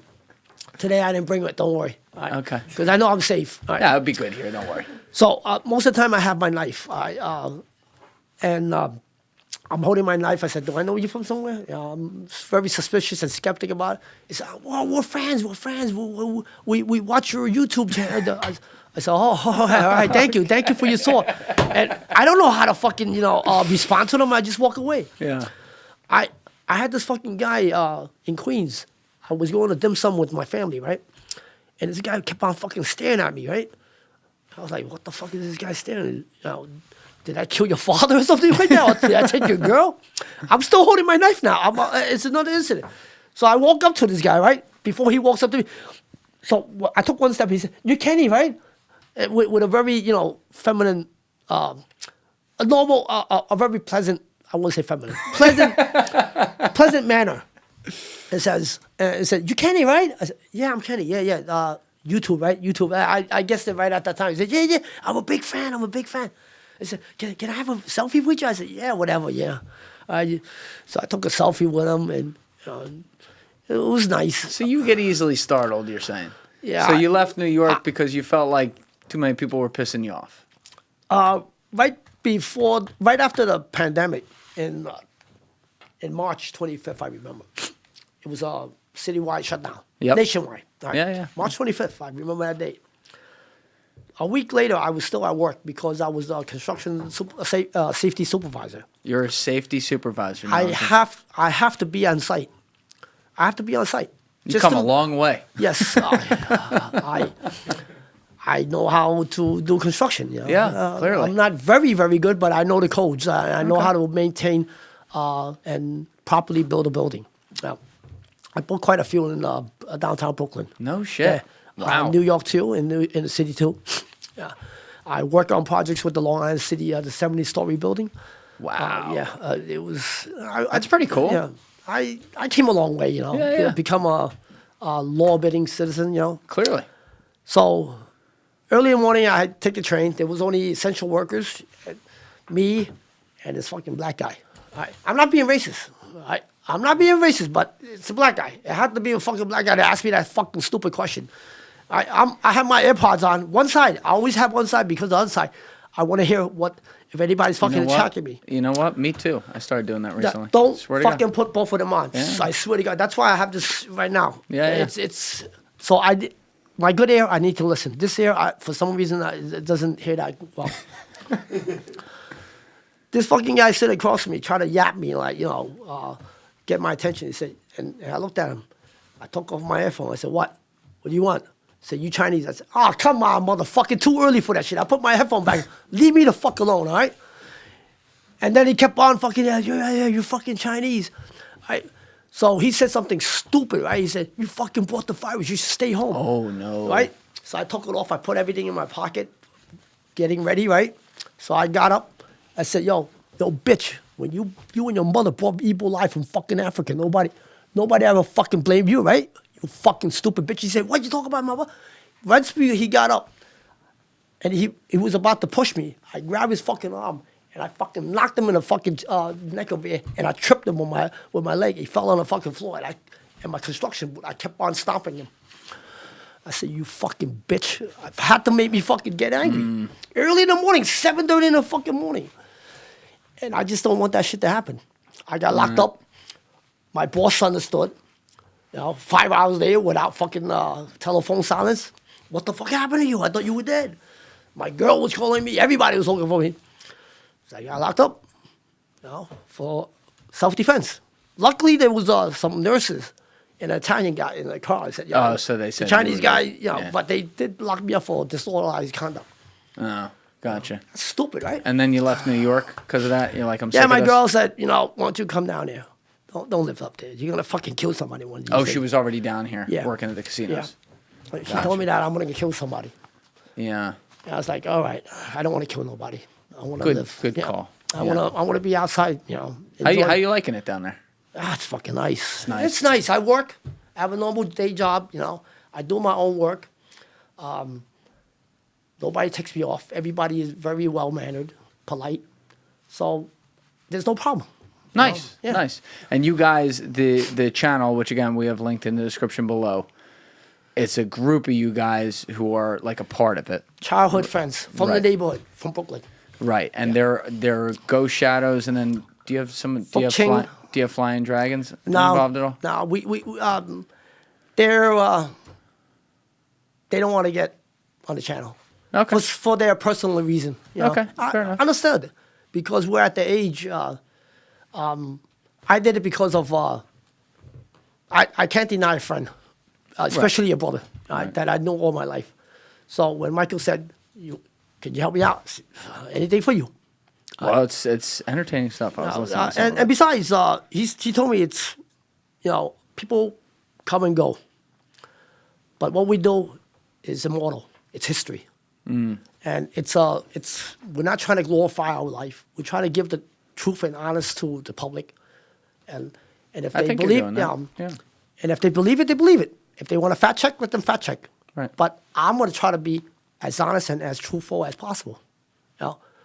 At my age, I put it this way: if you have nothing to hide, nobody can hold you fucking ransom or blackmail you. That's right. That's my fucking. So that's why I try to be honest with everything. Like, people ask me, did I used to do coke? Yeah, of course I do. Fucking do fat lines. So fucking what? I didn't steal, I didn't beg, and I fucking take money out of your fucking pocket, right? I could afford it. So I'm not a junkie. I might be a fucking drug addict, but I'm not a junkie, right? There's a difference, huh? Yeah, there is a fucking difference. People that fucking go steal and break through. Right. If they can't afford it, don't fucking do it. If you can't handle it, don't do it. Right? That's how I feel. Right? That should be the new drug line. Yeah. Don't do drugs unless you can afford it. No, but nowadays I don't do it. I try not to. I have family, I have kids, I have nieces and nephews that look up to me. I can't give them that type of disappointment. That their uncle and their mother's boyfriend is a fucking drug addict. Right, 100%. Yeah. Those were some wild times. Yeah, but you know? I still have the after effects with my fucking nasal problem, infection, and the You got dust. the deviated septum and shit? Especially when I'm at construction site, the dust, it doesn't fucking help. The weather Right. changes, allergies, everything comes together. Sometimes I feel like a chopping off the fucking nose. Oh, boy. Yeah, that's how bad it is. Well, you're not doing it now, so that's good. Yeah. But your story is pretty goddamn compelling, and you seem to think it was less compelling than others. But if the others are more compelling, then I really got to hear those ones. 'cause It's just holy a shit. boring life. You should. Boring, yeah. That's not the word I'd use. It's stupid and very senseless. Very wrong choice. Well, Let's put it yeah, this way. yeah. But again, I think I've always talked with a lot of people about this on the show. It's one of my favorite psychological topics, but people being a product of their environment and what, obviously you have to make decisions along the way and take some responsibility for that for sure. But it's also like you kind of, sometimes the deck gets set in such a way that, the slippery slope forms in a certain direction. And for you, losing your dad when you did, and then being around the people you were around when that happened, I mean, you were a hardened gangster at age 12. It's like, what? It was the culture. Right. And so you obviously have a pretty good perspective on that now, but it's hard to imagine, like, everyone out there listening, and I'll speak for myself too, like, I was in grade school at that time. I was in 6th grade or 5th grade, whatever, going to class, doing whatever, had 2 parents at home, the whole bit. It's hard to compare that and compare what you would have done. I'm very careful with the line, if I were blank, then I would blank. You don't fucking know till you're in it. And it seems like it obviously took you a while to kind of see that, and you had to kind of get to the bottom of a hole to see that, but you have. And now you seem to live a pretty good life. Your YouTube channel gets to tell the oral history of it. That's kind of cool. Yes. You're doing your thing. Yeah. You got your girl. You're down out of the city now. That's not too bad. And I don't need a lot of money. Just content. Just content. Just content is fine. Yeah. All right. Well, listen, Kenny, thank you so much for coming up here, man. No, thank you. It was my honor. Leslie, this was a very good suggestion. This was a very fun podcast. So good call, my friend. Hey, I had no idea. Let me tell you, I did not expect this much. Well, we are good. If you enjoyed this, please hit that subscribe button. We want to hear your comments down below, what you thought of Kenny and his story. And other than that, everyone else, you know what it is. Give it a thought. Get back to me. Peace. Thank you guys for watching the episode. Before you leave, please be sure to hit that subscribe button and smash that like button on the video. It's a huge help.